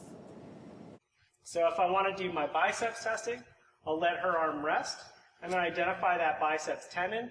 On some patients, you might ask them to bend their elbow a little bit just to get it pop. Bend your elbow for me. Bend. Pull this up. There you go. Good. That'll bring it on. From there, I'm just going to press it, and then I'm just going to give her a little bit of a tap, of which you can see a little bit of a contraction that occurs, of which I'm also palpating. So that gives me my biceps. From there, I can go into my brachioradialis, which is a little bit more obvious on her. And then the last one that I'll look at is going to be triceps. Triceps is notoriously difficult for patients. Do me a favor, keep your head looking straight forward, though. It's notoriously difficult for patients to elicit, but I'll just do a little bit of pressure. If they've got the range of motion in their arm, you can let them hang in internal rotation, let that rest for me, and you'll do the same thing. Of which I'm not picking up one, which is not uncommon. Now from here, I would go ahead and continue my deep tendon reflexes if, again, I'm seeing a pattern of hyperreflexia or hyporeflexia. If I want to do my deep tendons down here, I would go ahead and start off with the patellar tendon. Good, and then I can look at the Achilles as well. I'll put a slight pressure on there, of which all of those come back as normal. If I need any further information, remember I can put her onto her stomach, and I can look at the hamstrings and do some further reflex testing in that position. Now, if I see a hyperreflexia, I can start to look a little bit more at named reflexes. The named reflexes, the predominant ones that we'll see in clinical practice, are going to be Hoffman's and Babinski's. If I want to do Hoffman's, what I'll end up doing is I'll end up taking her hand and I'll rest it sideways, and I want to make sure that she has the thumb and finger relaxed. From here, I'm going to bring her middle finger into extension at the metacarpal phalangeal joint as well as the proximal metacarpal phalangeal joint. From here, just let that relax for me. I'll give a little flick, and what I'm looking for is her thumb and her finger to do this motion in which they're moving towards each other. Now, if you think about this, I'm basically triggering what should be an extension reflex. So if anything, a normal pattern would be a little bit of a wrist extension or the other fingers going to extension. But because I have it in a shortened position, we're not getting that.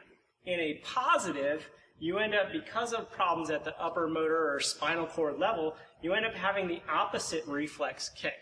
So if you look at all of our different named reflexes, that's typically what happens. You hit here, and the opposing muscle is what contracts. So that's what we see at the hand. When we look at the foot, foot-wise, we will do a Babinski, in which here, I'm going to straighten your leg all the way out. Here, what you're trying to do is scrape from here all the way along the lateral aspect of the foot, and then just come right across the ball of the foot. So let it down, and then I'll just do that motion. One more time. Now, a normal is going to be a flexion. If they're positive, again, we're going to trigger the opposite response. So you'll see great toe go into extension, and then the other toes will either fan out or they'll curl a little bit.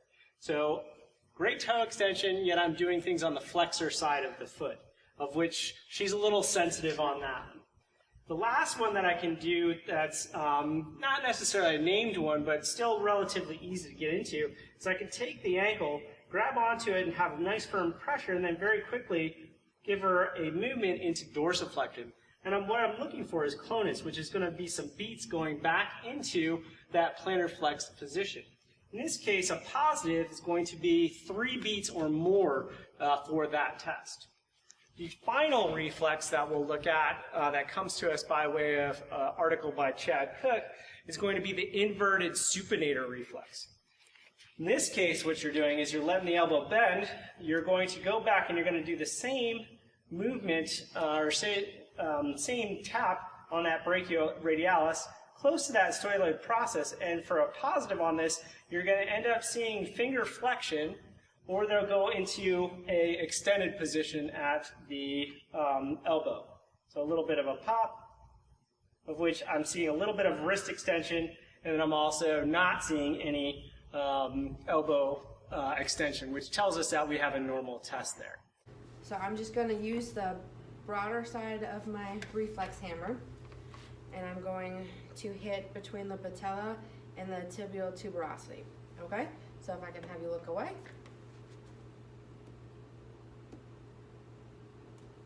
There we go.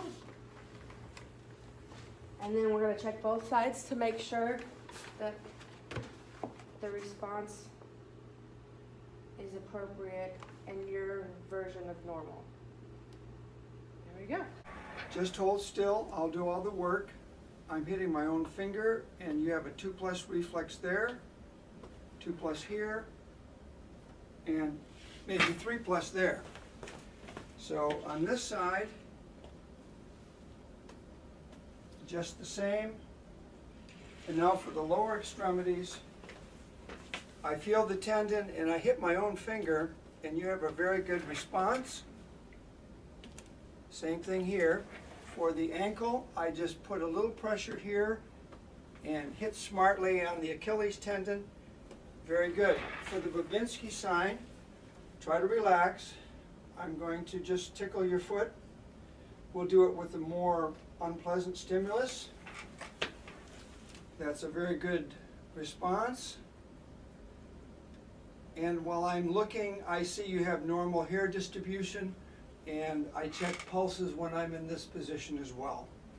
So now we're going to go ahead and check your reflexes, okay? So we're going to start with the bicep reflex. Okay, and we're going to test it bilaterally.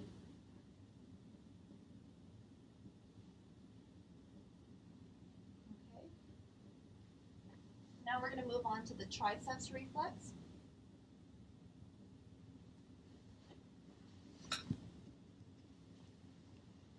We're going to do that bilaterally as well. Okay. All right, now we're going to move on to the brachioradialis reflex.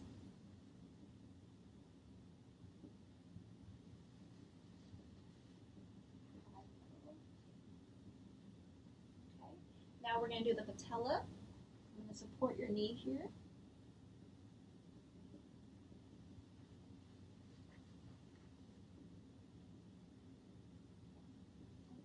You. And now we're going to do your Achilles. If you could go ahead and put your ankle up here to demonstrate. I'm going to hold her foot here. Go ahead and check. Okay. All right. So now we're going to do the plantar reflex, where I kind of lateral aspect of her foot. Alright, her toes were able to flex. The other side. Okay, thank you so much. So now we're going to test some deep tendon reflexes here. Just before we start, if we were having trouble feeling any of these reflexes, we are going to have the patient clench their teeth for the upper extremities, and then for the lower extremities, we'll have them pull their hands apart like this. And that's just if we are having a hard time feeling these reflexes. So first we're going to do the brachial reflex. I'm going to have the patient slightly flex their arm and make sure their palms are down, and I'm going to feel for that brachial tendon.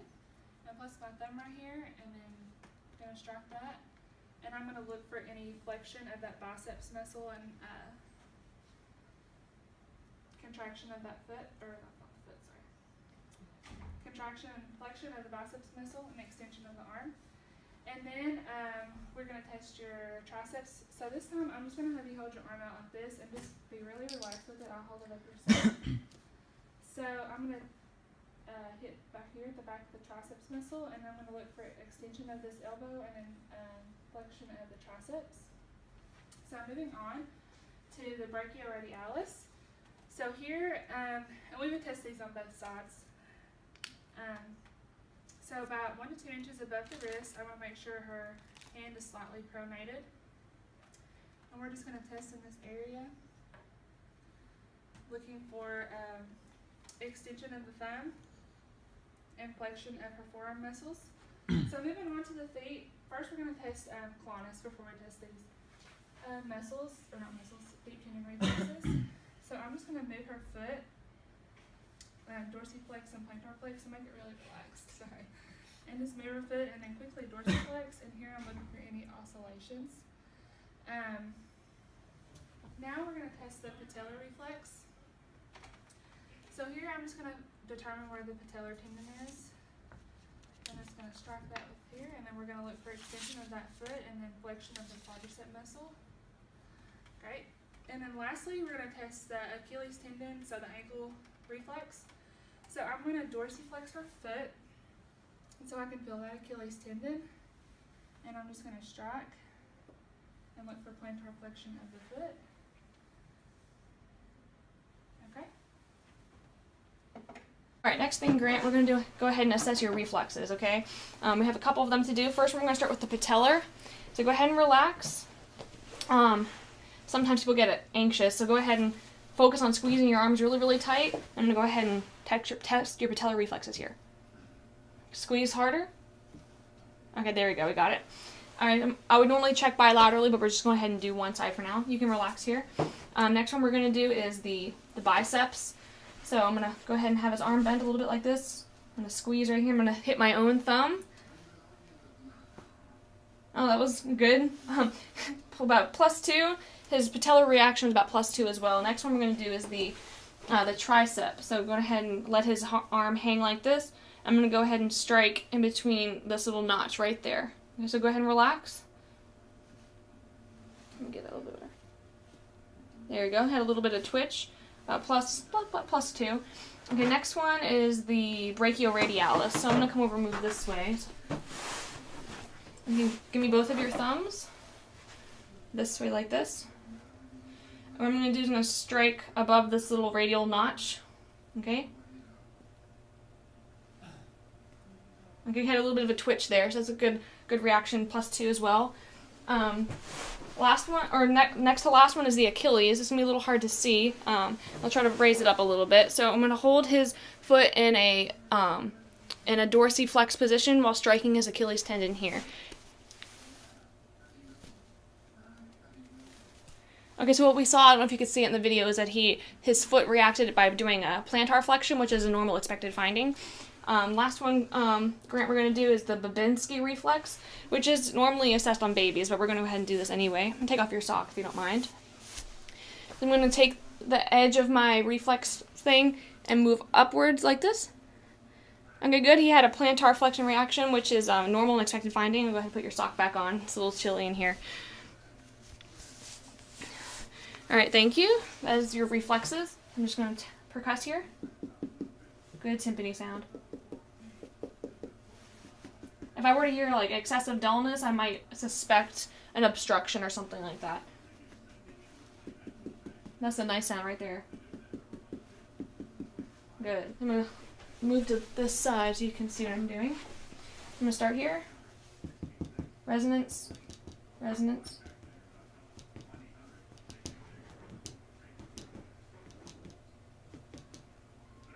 Alright, here's a shift to dull right there. I'm going to go ahead and mark that. And I'm going to start down here with the tympani of the abdomen and move up until I hear that shift to dullness again. It's a good tympani sound right there.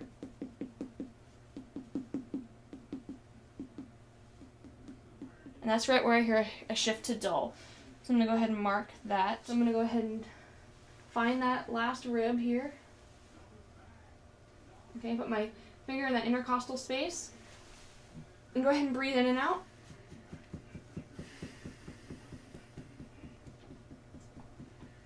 Okay, and I'm doing it and I'm not hearing any shift to dull, so that's good. That should be no indication of splenomegaly. Yeah. Is that the right area at all? Are you doing that on purpose? No, thank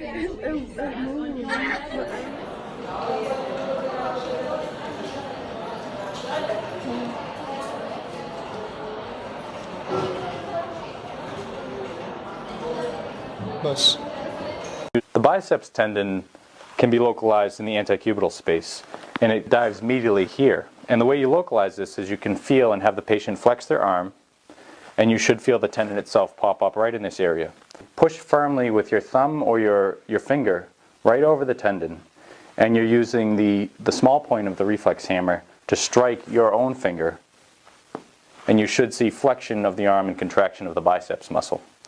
If you're having trouble with this, it's important to make sure that you're localizing the tendon properly. Press firmly over the tendon with your finger and strike firmly over the actual bone of your finger. So the brachioradialis reflex can also be elicited from this position. So the target to strike with the flat end of the reflex hammer is a few inches proximal to the distal radius, just overlying the radius. And this one can be very difficult to elicit. So if you have them extend their thumb like that, and you should feel the muscle and the tendon pop up.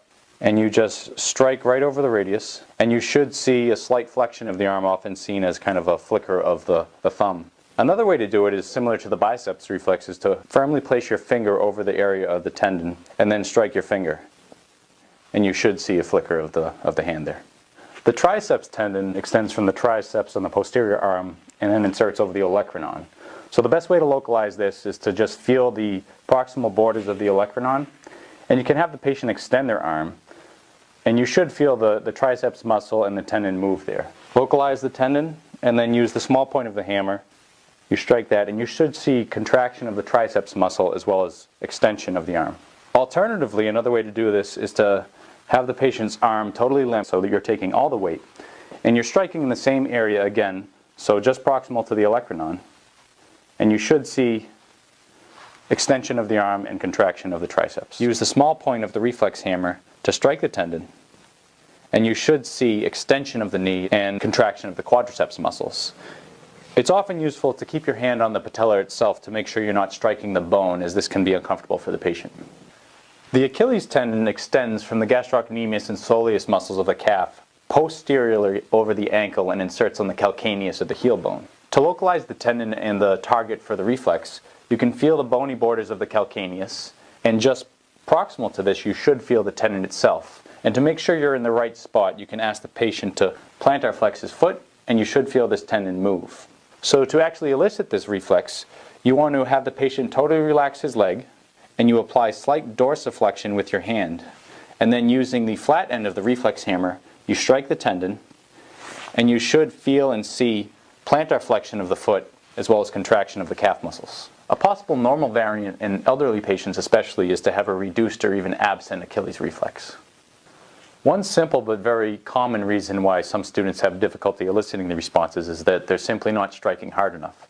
So it's important that you practice the actual swing to make sure that you're actually causing sufficient stretch of the tendon to elicit the reflex arc. Another very common reason why sometimes it's hard to get good response is that the patient is not fully relaxed. And you can use a technique called reinforcement to help the patient relax and get a better reflex response. If you're getting reflexes in the lower extremities, one way to do this is to ask the patient to clasp both hands like this and then pull while you're eliciting the response. So they're having kind of an isotonic contraction of the upper extremities while you get a reflex in the lower extremities. If you're testing in the upper extremities, one common way to do this is to ask them just to clench their jaw as you try to get a reflex. So could you please clench your jaw for me? And it distracts and helps relax these muscles so you can get a good response that way. Be testing the reflexes in the arms. So just give me all your weight. There you go.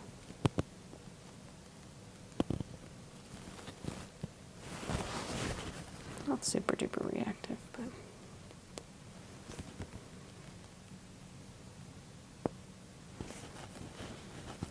relax your fingers. Draw something in this hand. Tell me what I'm drawing. 3. Something over here. Relax for me.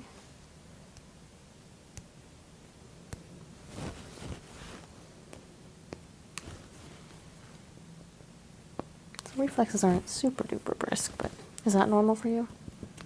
I don't know. Okay. Same thing. I'm going to draw something in this hand.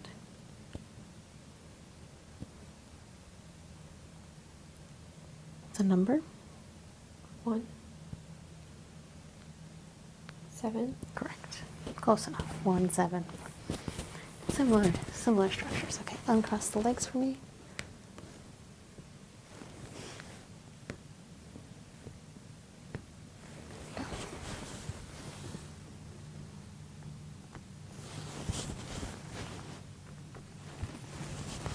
Binsky.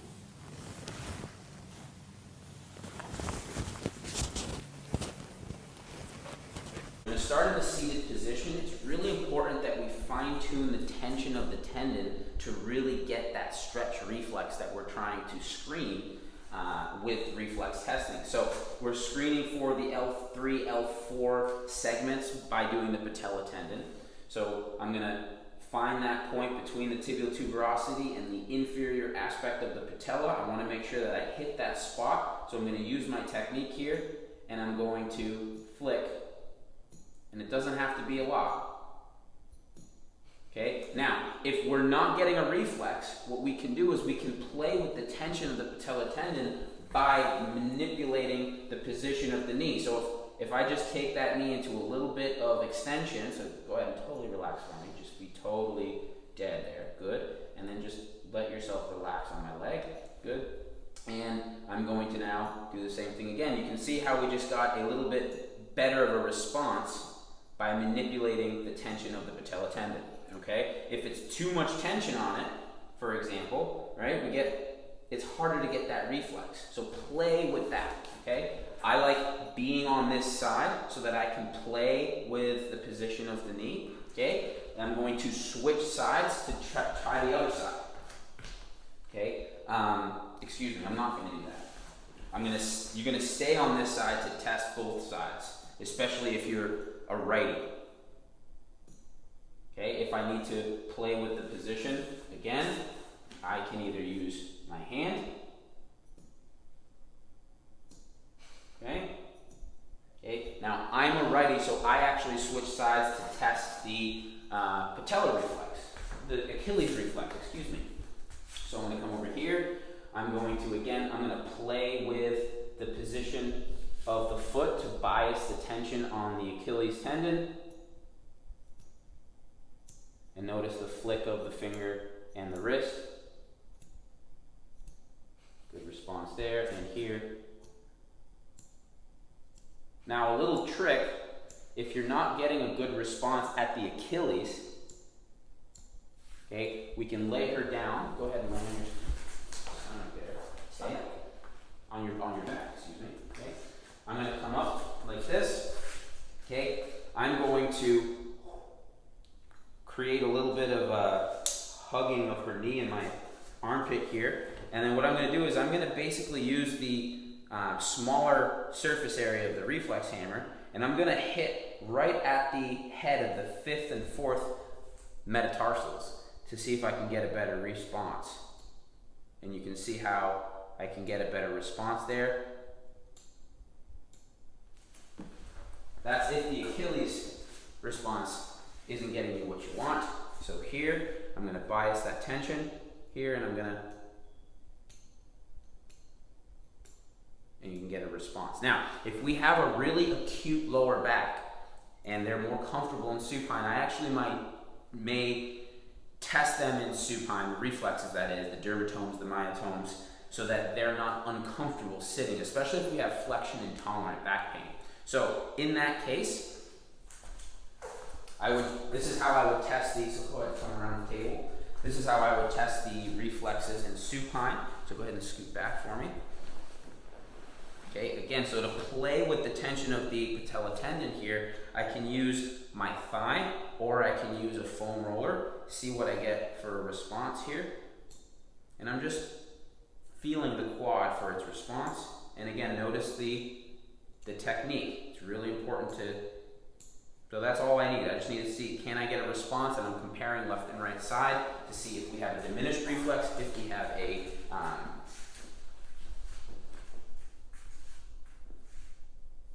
hyper reflex. You see this one's a little bit more reactive. If you're more comfortable switching sides, that's great. If you want to stay on the same side, you can as well. But just so you can see the different variations of how to test, I can also test the reflex here. She actually gets a better response when I flex the knee and hip. So bias that tension. Okay, so that's the quick reflexes for the lower quarter.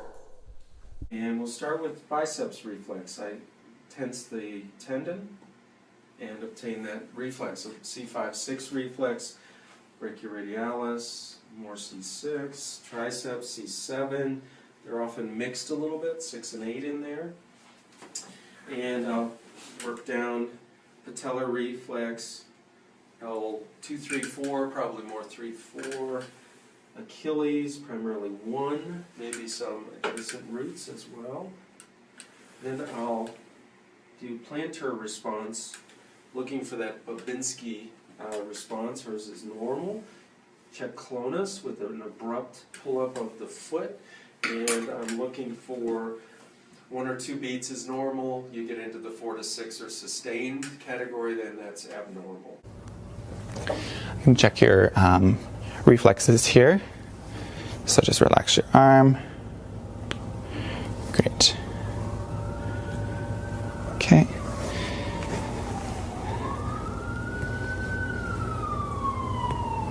Okay. Okay.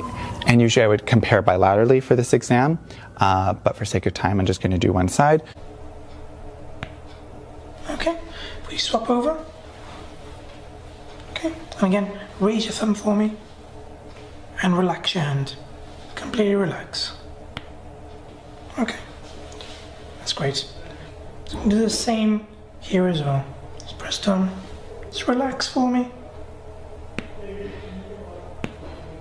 Okay. We'll check the other side. Just relax it.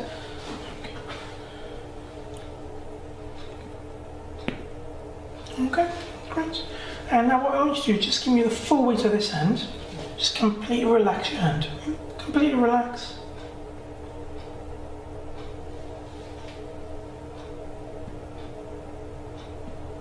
Okay, that's great. Just completely relax and take the full weight.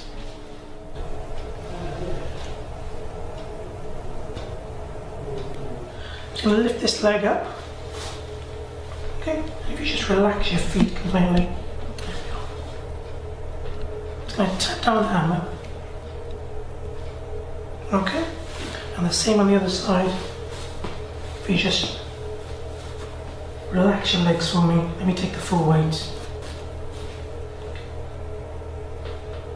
Relax your foot. There we go.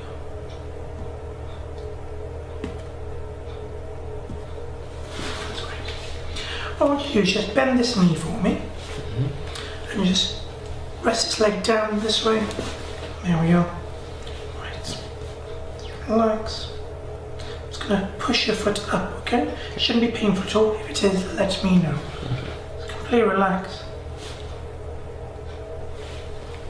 Let's try that one again. Relax. If you just relax your feet for me. And tap just on your heel. That's great. Relax that leg for me. We can do the same with this leg. So again, bend your knee. Rest it towards the side. Okay. Again, I'm just going to move your foot up. Shouldn't be painful at all. Okay. Just relax your leg for me. Try that again. Okay. Just going to check for the reflexes. So, get this up. Just going to tap on the back here. Okay. That's great. If you can just straighten your legs for me. I'm just going to check the reflexes underneath your feet.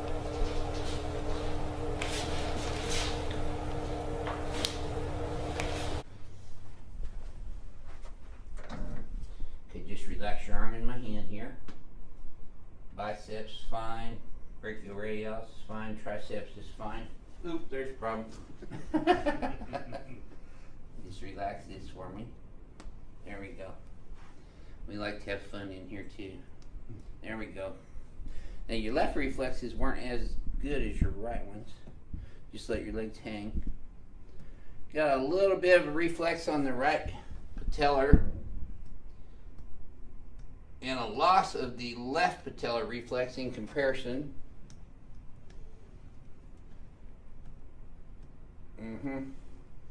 Feel that one jump a little bit, and that one just barely does anything. So relax your foot. Let me hold it.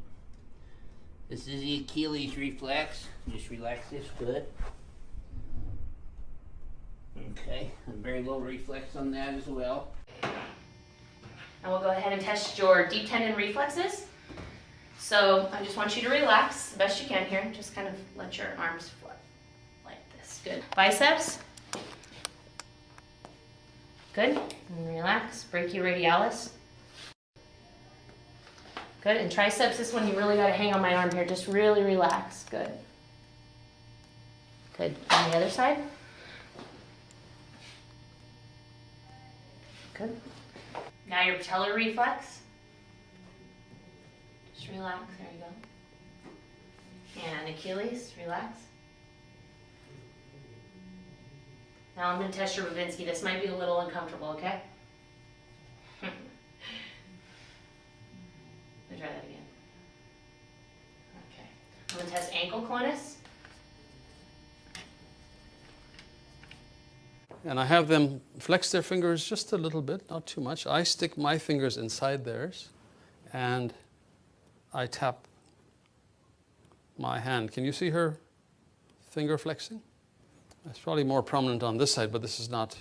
This is a more pathological reflex. I'm going to have you open your mouth.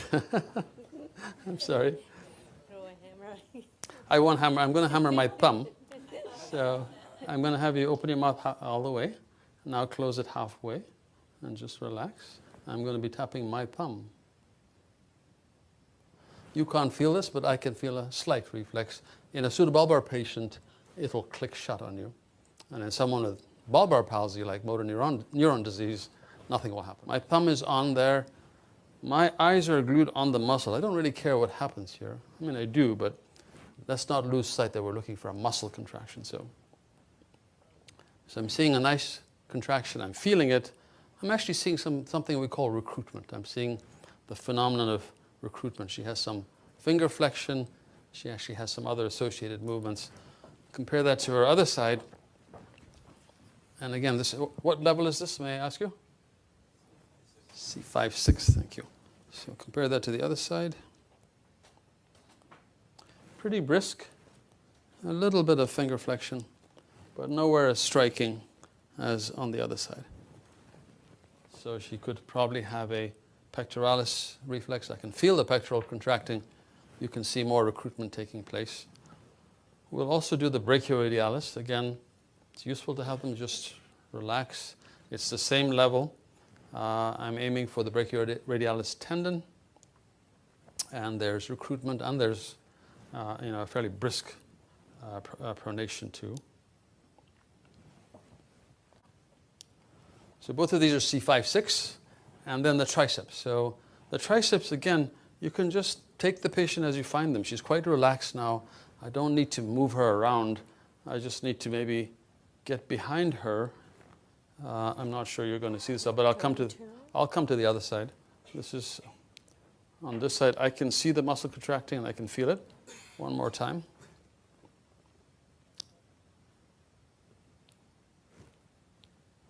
And I compare that to this side. If you didn't want to do it this way, you could also have the patient put their hand over you and just tell them, pretend you're leaning on a fence post. Pretend you're leaning on my arm. I'm a fence post. And you can do it this way. Again, the movement is nice, but we're really looking for the muscle contraction. This is C7-8. So we did biceps, brachioradialis, and triceps. And now I'm moving to the knee reflex, and she's sitting comfortably. Again, no real need to position her in any way or do anything. It helps to find that she's dangling her feet. That's good. If they were on something, we'd probably want to take it off. And students, we actually teach them to feel the patellar tendon, but most of us by now can find it just by sight. And again, it's a matter of orienting your body, very much like in surgery. You can't always get to the other side of the table, but you can sort of get your arms to be on the other side. So you just orient your body into whatever position it needs to be to get the reflex. You all see that? I'm now going to lay her down and focus on the ankle, because as we mentioned, that is the metaphor for what we're going to do. Make sure they're relaxed by doing this number.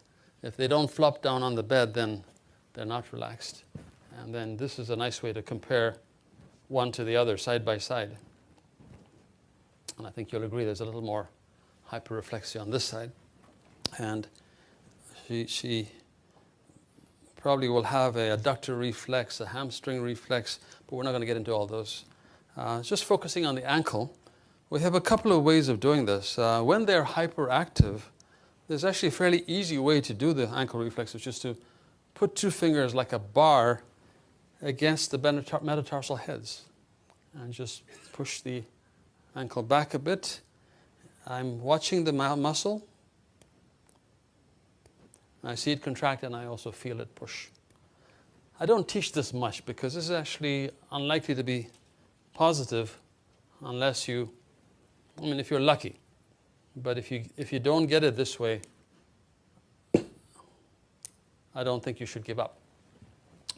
But the best way to do it is to use the leg on the other side to support you. So there's several ways of doing this. One is take the leg you're testing and cross it over so that the lower 1/3 of the leg you're testing is resting over the upper 1/3 of the other leg. And the beauty of this position is that when you do this, the forefoot becomes so floppy. You see that?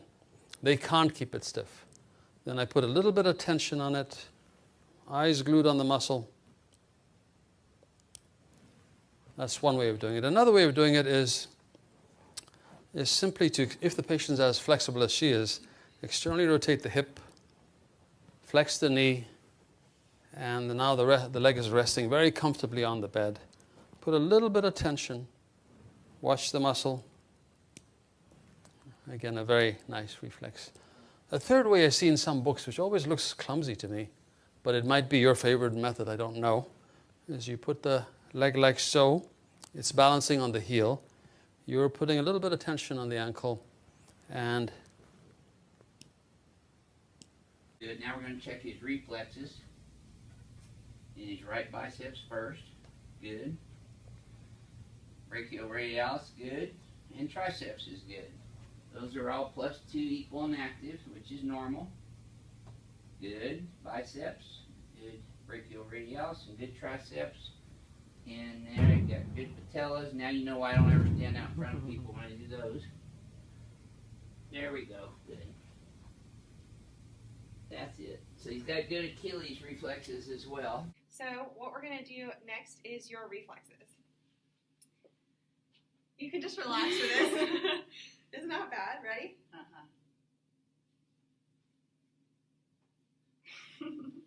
Okay. Relax your hand. I'm just gonna hold it.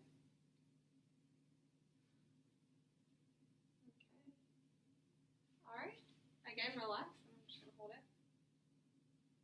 Okay. On this side. All right. Perfect. Your reflexes are there. So next thing we're going to do, we're going to tap on your reflexes. Okay? Okay. This feels kind of funny and weird. So, okay, here we go. Just let everything go loose. Okay, we're going to tap up above your elbow here. Okay, same thing here. Let it relax. All right, and we're going to tap here by your wrist. And here. And now we're going to move to your legs. We're going to tap by your knees. All right, let everything go loose. Great reflex. They're all present and symmetrical.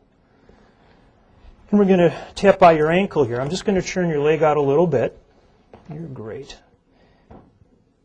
Terrific. Okay, and on the left. Just let it go loose. Let me do all the work.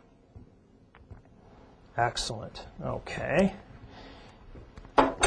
And I'm just going to scrape the bottom of your foot a little bit with my stick here. Here it comes. Hang on.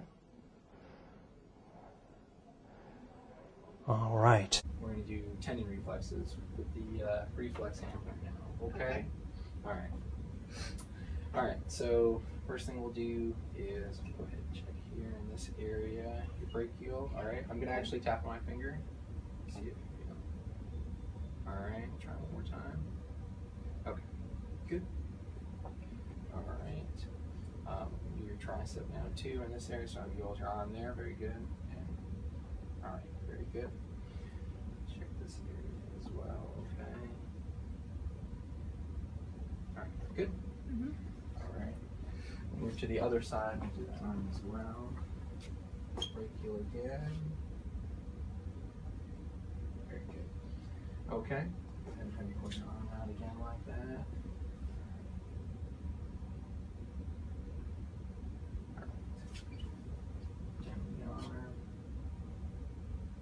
Myself that time. All right. Okay. So this time, well, we'll have you sit on that side of the bed, dangle your legs over the edge. Okay. All right. Just relax them, okay? Okay. There. Okay, good. Okay, very good. All right, I'm going to tap on the back of your ankle as well now. It's just your Achilles. Good. Other side, just staying relaxed. All right. So, that's his biceps reflex, and you probably saw that. Now watch his fingers and hands here. Excellent reflexes there. And we got a good triceps reflex.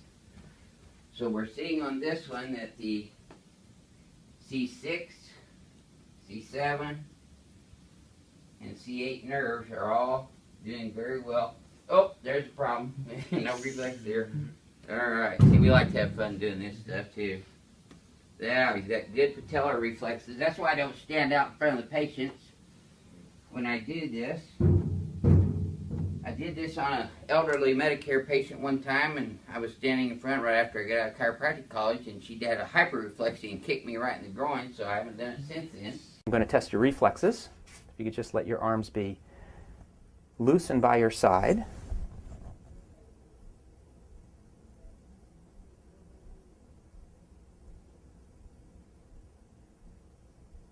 Just let your arms just drop down. Very good.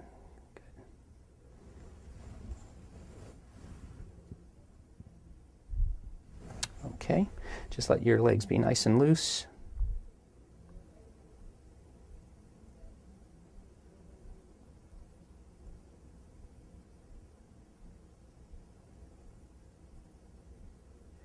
And test your ankles.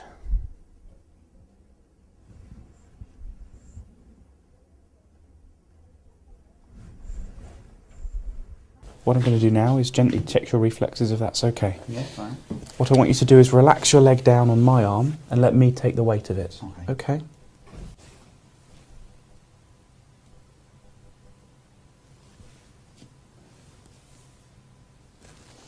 And relax and let me take the weight.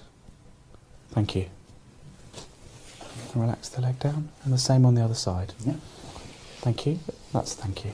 And let me take the weight. That's great. Thank you. Good. On the count of 3, can you clench your teeth together for me? Yeah. Thank you very much. 1, 2, 3. Thank you. That's great.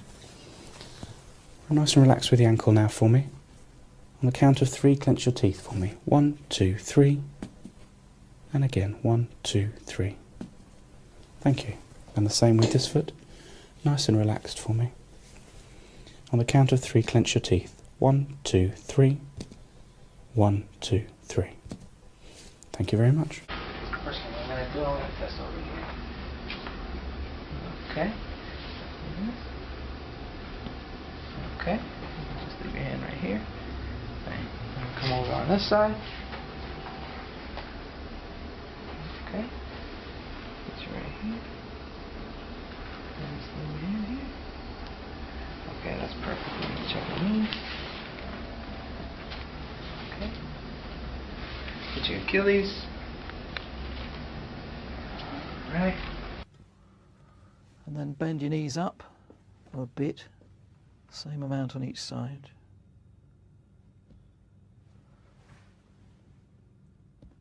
Okay, put that leg down, bend this one, that's it, let it flop towards me. Same on the other side.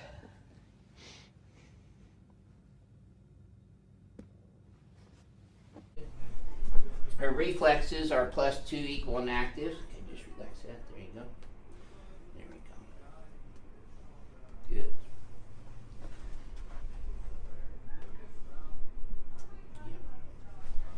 Yeah. Okay, yeah, there you go. Oops. There we go. That's it.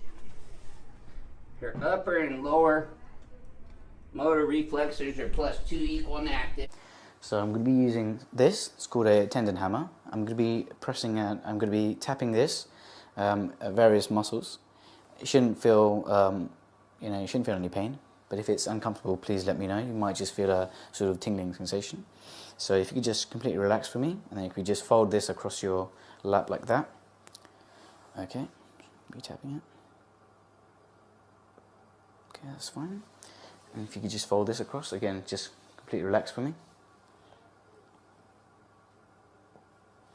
That's fine. And if you could, I'm just going to be tapping your forearm as well. So again, just completely relax for me.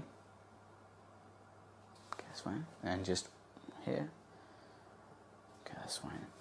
And I'm just going to be hitting at the back of your arm as well. So if you could just let me take the weight of your arm. Okay, that's fine.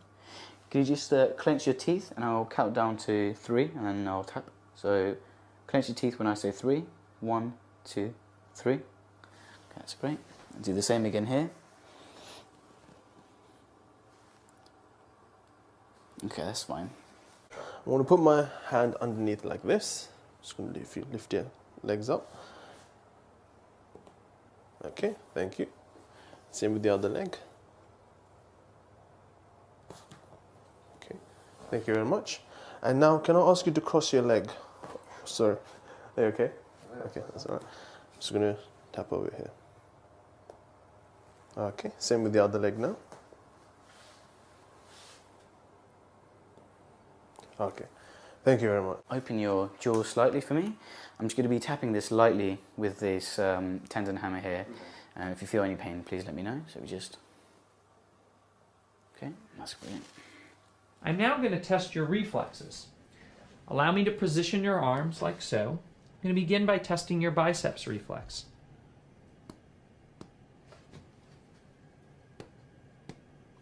Now we'll move on to testing the knee reflexes. And finally, the ankle reflexes. Now I'm going to check the reflexes, okay? It's not going to hurt it. Bend your arm slightly. Thank you.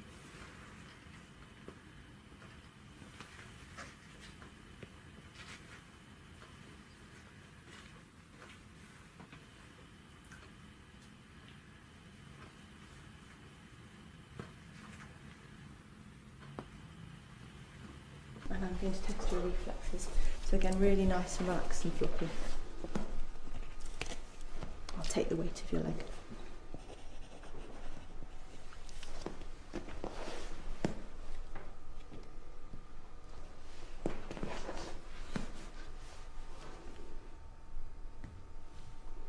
Just get you to clench your teeth for me.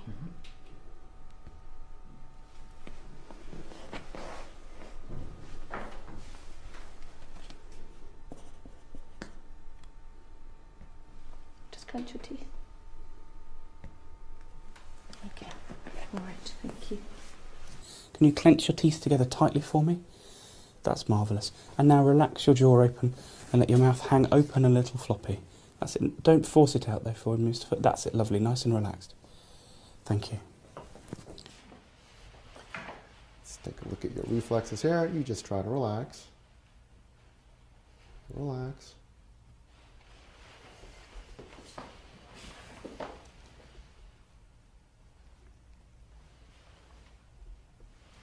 Okay. So with your sitting there, I'm just going to tap your arms. Okay, so if you go nice and loose for me. Okay, and go nice and loose on this side, lovely. Okay, if I could get you to swing your legs around for me. So next thing we're going to do, I'm just going to test your reflex. That's all right. So 1, 2, 3.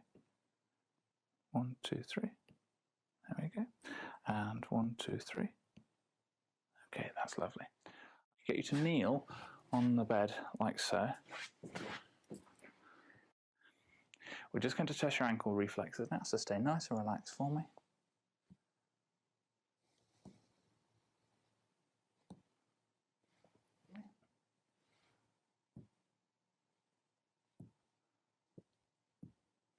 That's lovely, thank you. So we'll start on the left and then we'll go to the right, okay? First we're going to check. Go ahead and relax and I'll hold your arm here. I'm just going to hit my hand. Okay. And you're going to see your bicep. See how it flinches there? Okay. Tricep flinch. And brachioradialis makes your thumb jump. Okay. Good bicep reflex. Good tricep reflex. I don't know if you can see that from over there. But watch how your tricep jumps. See how it jumps right there? Alright. You can tell that you work out. And good brachioradialis. Okay, next we're going to do your knees. Okay. This is your patellar. Have you had any problems with knee injuries? Nope. Okay. Go actually scoot your butt back a little bit because we're going to have your legs kind of dangling. Okay? Good. Very good. Well, this part I apologize, may tickle a little bit. I just want to see. Okay. Must not tickle at all. It doesn't. Check your reflexes here now. You just relax that. There you go. Oh, there's a problem. Is it really there? No, I'm just kidding. We like to play around here and have fun, especially after hours. Okay, relax your leg. There you go. That's why I don't stand out in front of people and lead. Okay, just let your ankle relax. There you go. Yep. Just let it relax. I got it. There you go. Better. You just put your hands down, drop your elbows, let them go loose.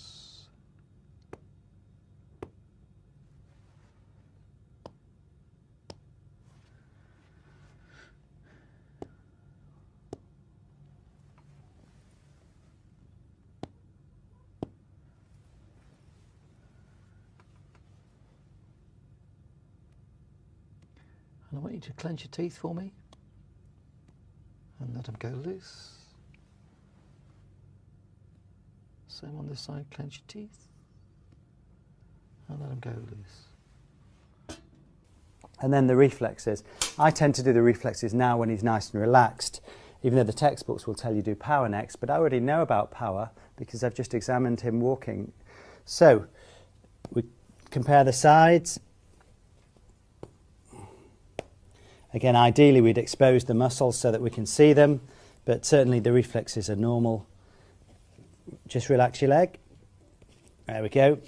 Just relax it. Again, a bit on the brisk side because it's a Saturday morning and he's being examined on camera when he'd rather be at home watching the telly. Is that true? They're always brisk. They're always brisk, okay. And then let's not forget the planters. Little scratch coming now. Okay. Do that one again? Okay. I just need to do your reflexes if that's okay. Yeah. Gently tapping you with a hammer. What I want you to do for me is rest your leg down on my arm. That's it. And let me take the weight of it. Relax it down and let me take the weight. Thank you. Thank you very much. And the same on this side. Again, let me take the weight. That's fantastic. Thank you very much. I'm just going to hit my own hand now. Thank you. And relax your foot for me, nice and floppy. Just let me gently hold it back. Thank you. And the same on this side. And gently hold it back. Thank you. This is a little piece of plastic, just going to along the bottom of your foot. Okay? Okay. Thank you.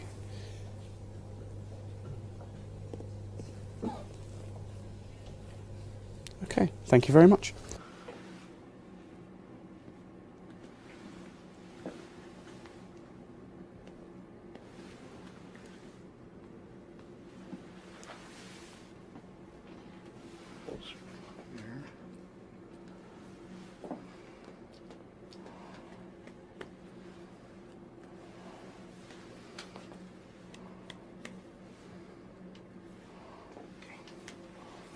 Scoot back just a little bit so your shoes aren't quite out of there. There you go. Perfect. Just like that, nice and loose.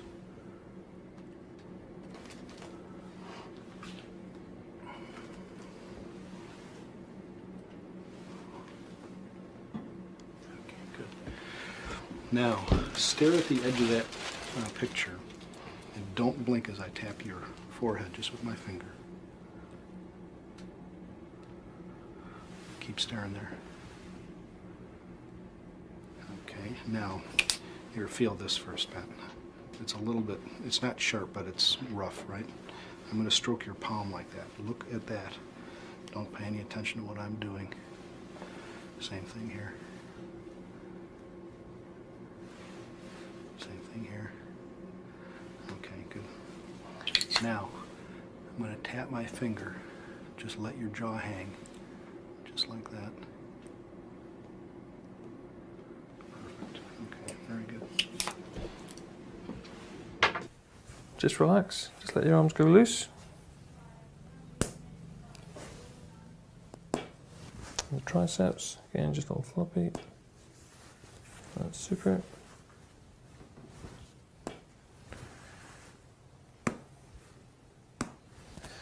Just let your legs go all floppy.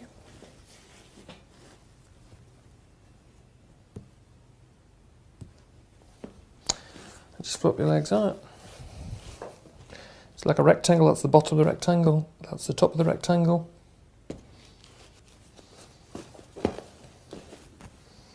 That's the top of the rectangle, that's the bottom of the rectangle. That's fine. So I'm just going to test your reflexes now. So I still want you to go lovely and floppy, and I'm just going to use this. It doesn't hurt. So try and relax.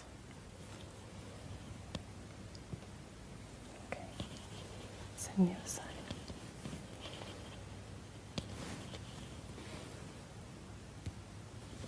Okay, and relax.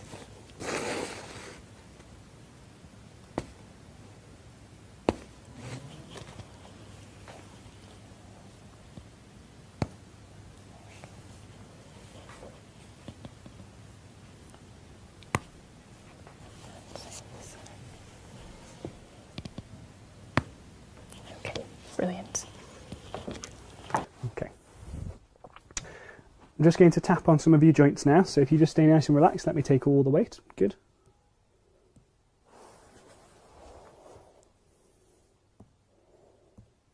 Can I ask you just to clasp your hands together for me? And when I say pull, just pull together. So relax and pull. And relax and pull.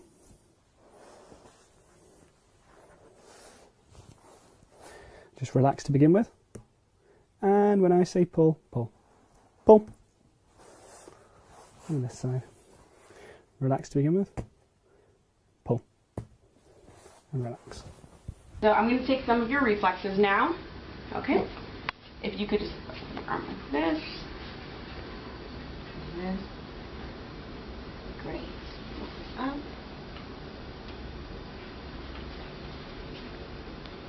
Thank you. In here.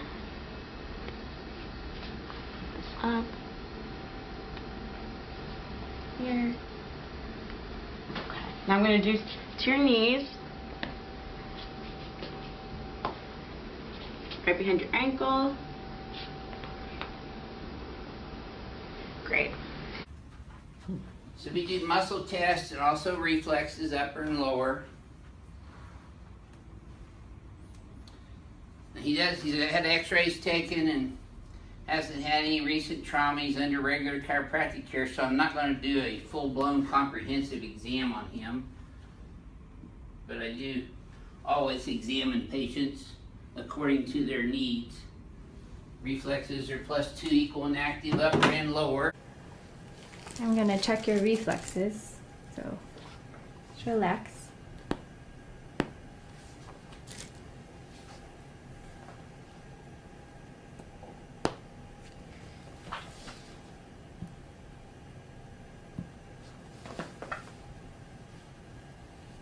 Relax.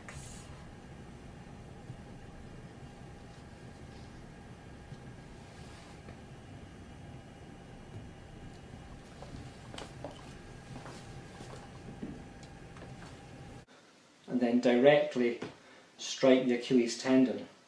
That's actually quite an awkward technique, and just as effective is to place your palm on the sole of the foot and strike it that way. And that also gives you the advantage of the angle of swing. That's an unnatural swing. That is a natural swing. It's easier to do. So the plantar strike is perfectly legitimate as a way of getting an ankle jerk. And again, for older people that maybe have arthritic knees or arthritic hips, getting their foot into this sort of position to do an ankle reflex is actually quite difficult and potentially uncomfortable. For the knees, you want to put your hand under the knee so you're supporting the weight of the knee, end of tendon hammer, patellar tendon there, and if you hold the tendon hammer along the length of the leg, you're probably going to get your target, and you want a good swing up, swing down. Same again, weight of the legs, again your hands down towards the ankle, so that the tendon hammer is usually about the length of an adult lower limb. Bring it up, bring it down. Just like that, let the tendon hammer do its work. If you do this sort of thing, there's no acceleration, the reflex doesn't work. In the lower limb, the difficulty with the lower limb is getting to these tricep reflexes. So what you want to do actually, so you've got the radial head there, your brachioradialis tendon attaches there. You want to put 2 fingers just proximal to the radial head, and again look how high the tendon hammer is going. Let the hammer fall, and you see there's a contraction there, and the hand makes a supination. Then on the other side, you want to kind of compare like with like again. Usually a watch is in the way, but again, there's my fingers on the brachioradialis tendon, hammer falling from a height. You want to locate the biceps tendon with your thumb, put pressure on it, and again, height, let the hammer fall. This one's quite awkward because you've got to reach across the patient, palpate the biceps tendon with your thumb, and again, let the hammer fall.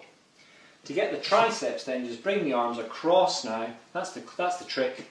You've now created plenty of space for the reflex. And again, see the angle there, see how much movement there. Hammer. And again here, see the much range of movement. Hammer, you get the reflex. The other reflex sometimes done in the upper limb is called the finger flexion reflex. If you take the weight of someone's fingers and then just tap under, you sometimes will get a bit of a contraction that you can usually feel rather than see. And Hoffman's sign they talk about, which is a sign of hyperreflexia. You just sort of try and flick the distal phalanx, and what you see in Hoffman's is the thumb will flick in when you do that, and it's a sign of hyperreflexia as well. Can you please let your arms relax in your lap? I'm going to test the biceps reflexes. Brachioradialis. Triceps reflex. Let your arm relax.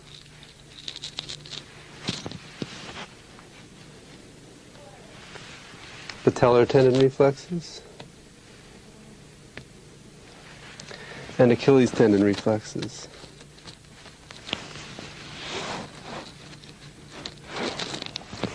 Drawing it straight from the heel along the sole of the foot in an arcing motion towards the toes.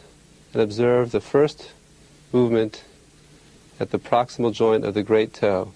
The normal response is flexion. Extension is the abnormal response, also called the Babinski sign. Okay, so just have your arm relaxed. I'm sorry.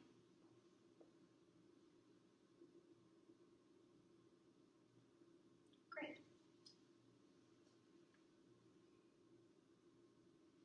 Great.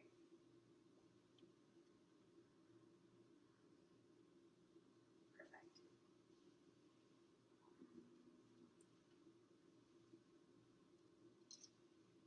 Just relax.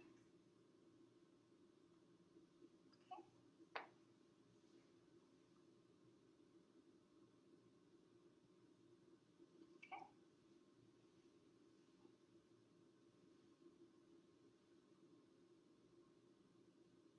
Perfect.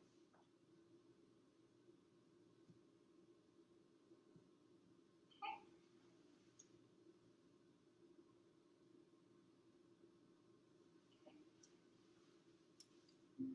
Stand on the side of this one.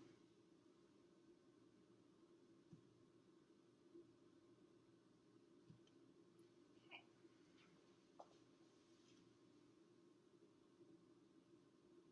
Great.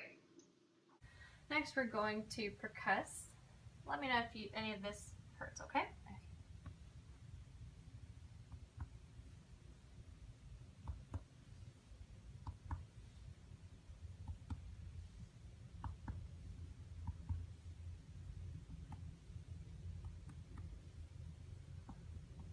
Alright, no pain there? No. Alright, next we're going to check for CVA tenderness. I'm going to do the same thing, and I want you to tell me if you feel any pain, okay?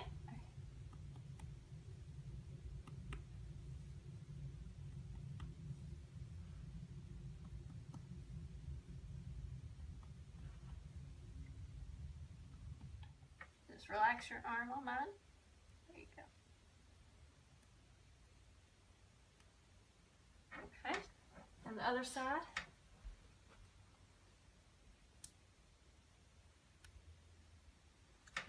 Alright, both tricep reflexes are equal on both sides. Next we'll move into the brachial. So just relax your arm right there for me.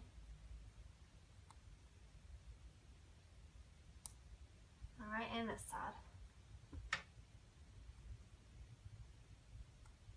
Alright. Brachial reflexes are equal on both sides as well. And we will go ahead and move into the radial.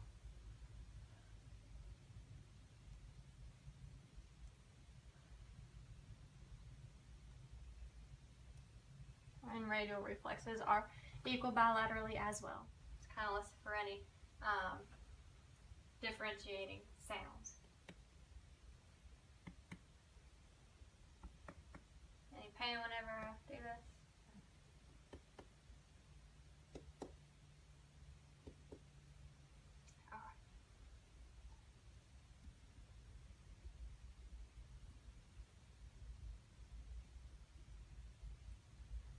Good reflexes there, equal on both sides. And now for the Achilles, just gonna hold your foot here. All right, and this side. All right. Equal reactions on both sides of the Achilles. Both her feet tended to go down whenever I struck her Achilles. just extend your arm, relax your arm. Okay. I just need you to relax your arm.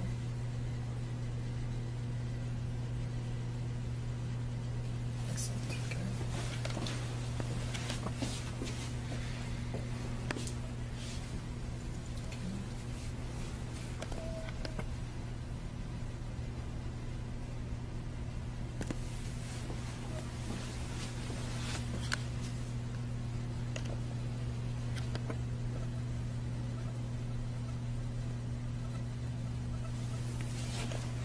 Just gonna hold your arm out like this.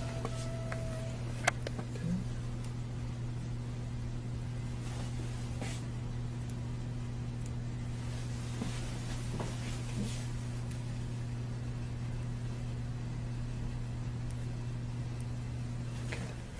Just need you to relax your leg.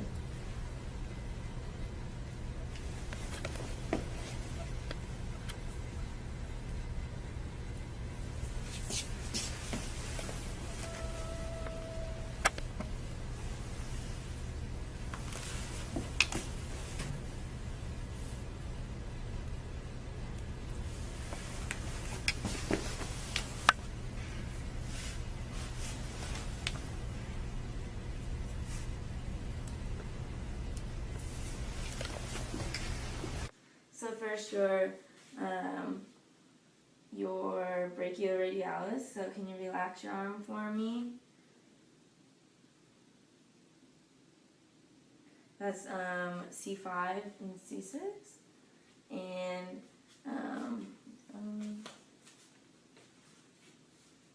relax. And the bicep C5, C6.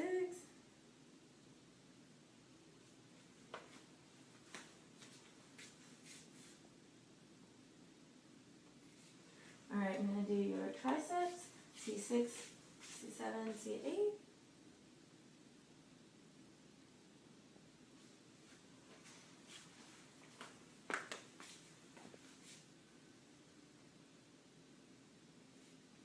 Alright, patellar, I'm going to push this in.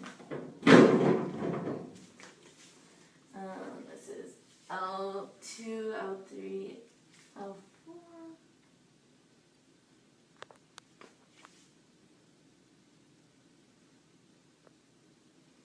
Okay, and Achilles S1, S2.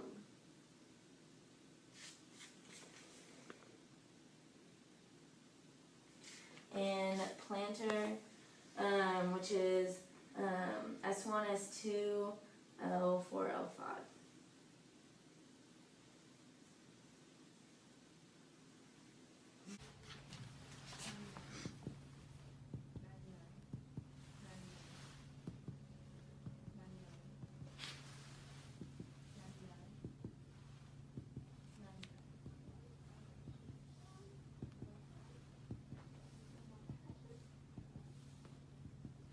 I'm going to lift this up just a little bit.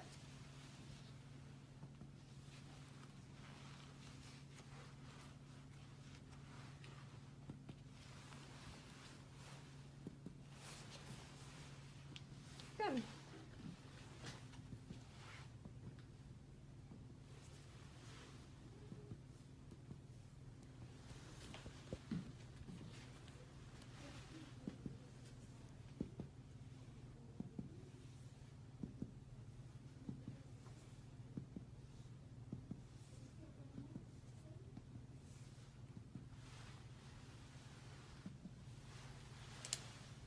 Can you move your arm just a little bit? Perfect.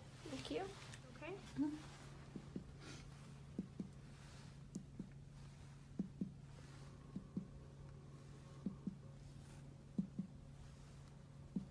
Your aorta was also very strong when I was listening.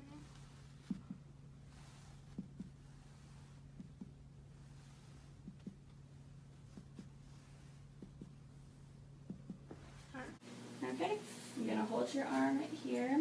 I'm going to do your biceps. Okay, good. I'm going to do your tricep.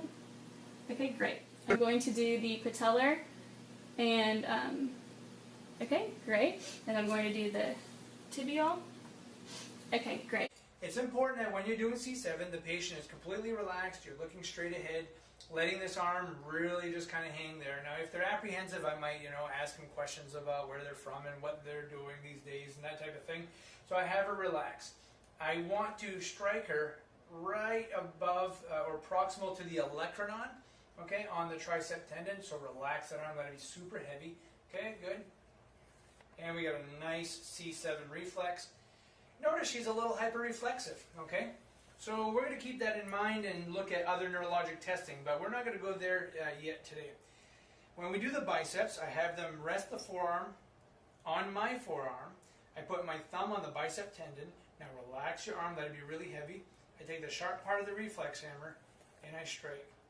And so she is hyperreflexive. Now she has had cervical spine surgery. About how long ago? 18 months. About 18 months, okay. So, she has the same hyperreflexia on both sides. Now we're going to do C6, brachioradialis, and there's our reflex right there. Now, let's talk about the hammer. There are cheap hammers out there that are really, really light that don't allow you to build enough momentum before it strikes the patient. And if it's too soft, does not cause the tendon to stretch enough. Okay, so I love this type of hammer right here. It's nice and heavy, so the heavier the better. Okay, and then when you do it, it's a nice strike. Now, because we're going across the tendon, I use the wide side here. When I'm trying to aim for a tight spot, I use the sharp side. Hammer should be heavy enough. When you do your test, it's a nice strike, and it should bounce off of the patient. Right at the patella tendon, this is L4. And then when we do the Achilles, that's S1. I try to get the patient to relax a little bit. I pull the toe up lightly, and I'll strike the Achilles tendon. And there's a good one, okay? Now, if the patient is hyperreflexive, I'm going to take the patient's shoe off and do a Babinski test. And I'm also going to do a Hoffman's test. If she's hyperreflexive here and hyperreflexive in the upper extremity, some people just are hyperreflexive. But if they have a positive Hoffman's test and a positive Babinski sign, which I'll be doing how-tos on soon, you have to be somewhat suspicious of an upper motor neuron lesion. So if I'm not, or if you're not able to get a good Achilles reflex, and many people have a hard time with that because the patient doesn't relax very well and they try to hold the foot up, I will then place them on a chair. So Vicky, if I could have you over here. You're going to put both knees on the chair, you hold onto the back, and now they really don't know when you're going to be striking them. Okay? And then I'll just hold the toe a little bit and I'll give a strike, and they can never really fight this one. And you can see right there we get a really nice reflex. I'm going to go ahead and test the deep tendon reflexes. I just want you to relax. I want to test the brachial and the tricuspid.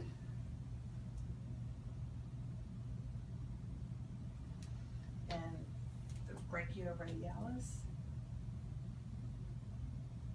Oh, sorry. Now to the left side. Sorry. Okay, and okay, excellent. Go ahead and test the tendon reflexes of the lower extremities, patellar, and the Achilles. I got one out of the left, two, and the Babinski. Ooh, that tickles. Okay. Okay. So now I'm just going to check your reflexes. Alright, your patellar. Alright, your reflexes are symmetric and 2+. Now your Achilles. Alright, also symmetric and 2+. Alright, we have your, we're going to start with your tibial. This way, okay? Alright, we got your tibial and we got your brachial. You could do that. Okay, good. Those are both 2+ and symmetric. So in the lower limbs, again, you can do this with the patient seated. So let your legs dangle there, okay? So that's a knee reflex. I would usually just come down. Now again, if you're sitting, nice big swing, and you get the tendon reflex. I hope you haven't been injuring your knee there, okay?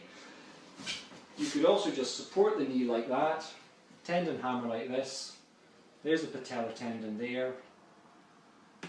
Nice firm strike. Again, nice firm strike. If you do this sort of thing, you're not going to get a tendon reflex, okay? The ankle jerk, when you're doing the ankle jerk, just bring your toes up hard as you can.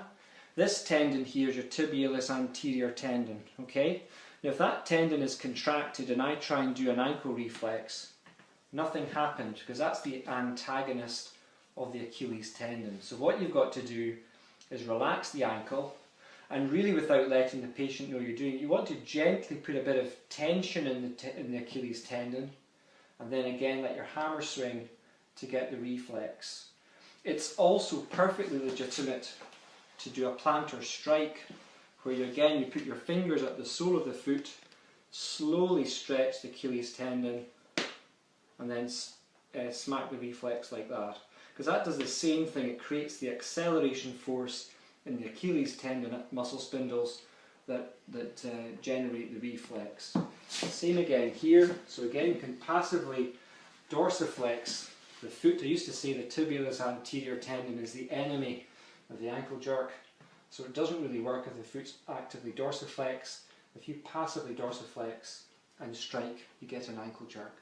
So that's how you do the ankle and knee reflexes. Steps elicit each reflex by striking the tendon in the crease of the elbow, looking at the bicep muscle to see the reflex.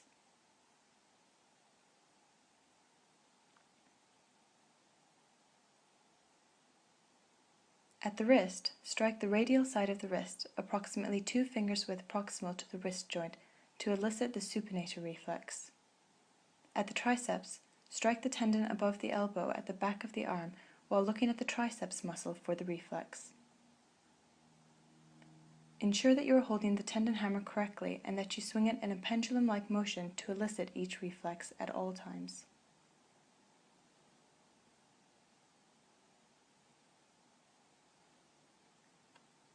You can test the reflex at the knee while the patient is seated or while supporting the patient's leg if they are supine. Strike the patella tendon just below the patella with the tendon hammer to elicit the reflex.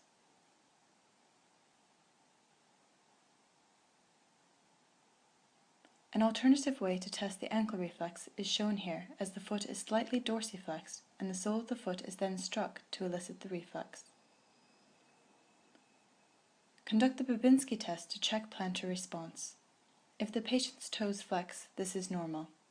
The test is considered positive if the great toe extends and the other toes flex or spread apart.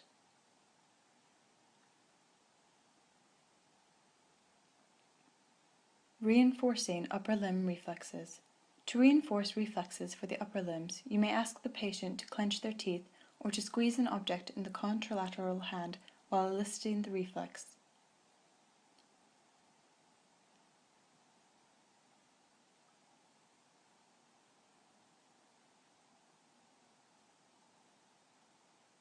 Reinforcing lower limb reflexes. To reinforce reflexes for the lower limbs, you may ask the patient to clasp their hands together and pull when eliciting the reflex. Is they'll tap on your knee and they're looking for, did you see the little motion from Bob's foot? Okay, that's the reflex response, okay?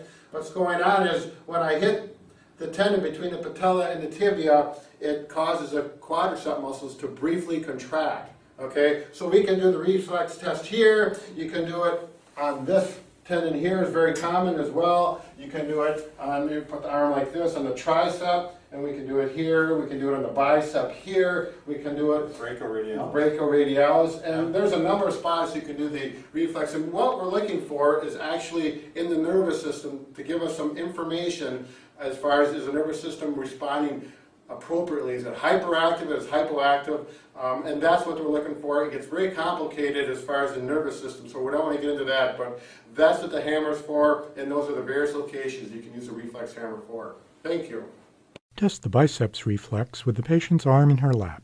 Palpate the biceps tendon with your thumb and strike your thumb, not the tendon itself. Look for flexion of the forearm. Test the triceps reflex with the patient's elbow held suspended in your hand. Encourage her to let the arm hang limp. Palpate the triceps tendon with your thumb and strike your thumb. Look for extension of the forearm. Test the brachioradialis reflex with the patient's arm in her lap. Palpate the brachioradialis tendon with your finger and strike your finger. Look for contraction of the muscle, sometimes with upward angulation of the hand. Test the patellar reflex with the patient sitting on the edge of the bed. Palpate the patella and the patellar tendon below it. Strike the tendon directly or tap over your thumb. Look for extension of the lower leg. Reinforcement may help when reflexes are hard to elicit. Have the patient clench her hands together and pull hard while you test the reflex. Test the ankle jerk reflex with the patient sitting on the edge of the bed. Tap the Achilles tendon with the hammer and look for foot flexion. If you place your hand underneath the foot, you may feel subtle flexion that cannot be seen. It may be easier to elicit this reflex with the patient kneeling on a chair. If the patient can't sit, lower extremity reflexes can be tested with the patient supine.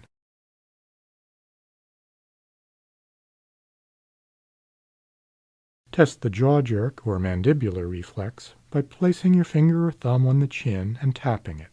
Look and feel for slight jaw contraction. Test for the palmomental reflex by scraping the thenar eminence with the end of your reflex hammer. Look for contraction of jaw muscles or twitching of the lip. Test the plantar response by scraping along the lateral border of the sole and across the toes with the end of the reflex hammer. Extension of the great toe, called the extensor plantar response or Babinski sign, is abnormal. Withdrawal or toe flexion is normal. The Chaddock and Oppenheim reflexes look for the same extensor response, but are less likely to cause withdrawal. For the Chaddock reflex, the stimulus is a scrape along the side of the foot from the lateral malleolus to the toes.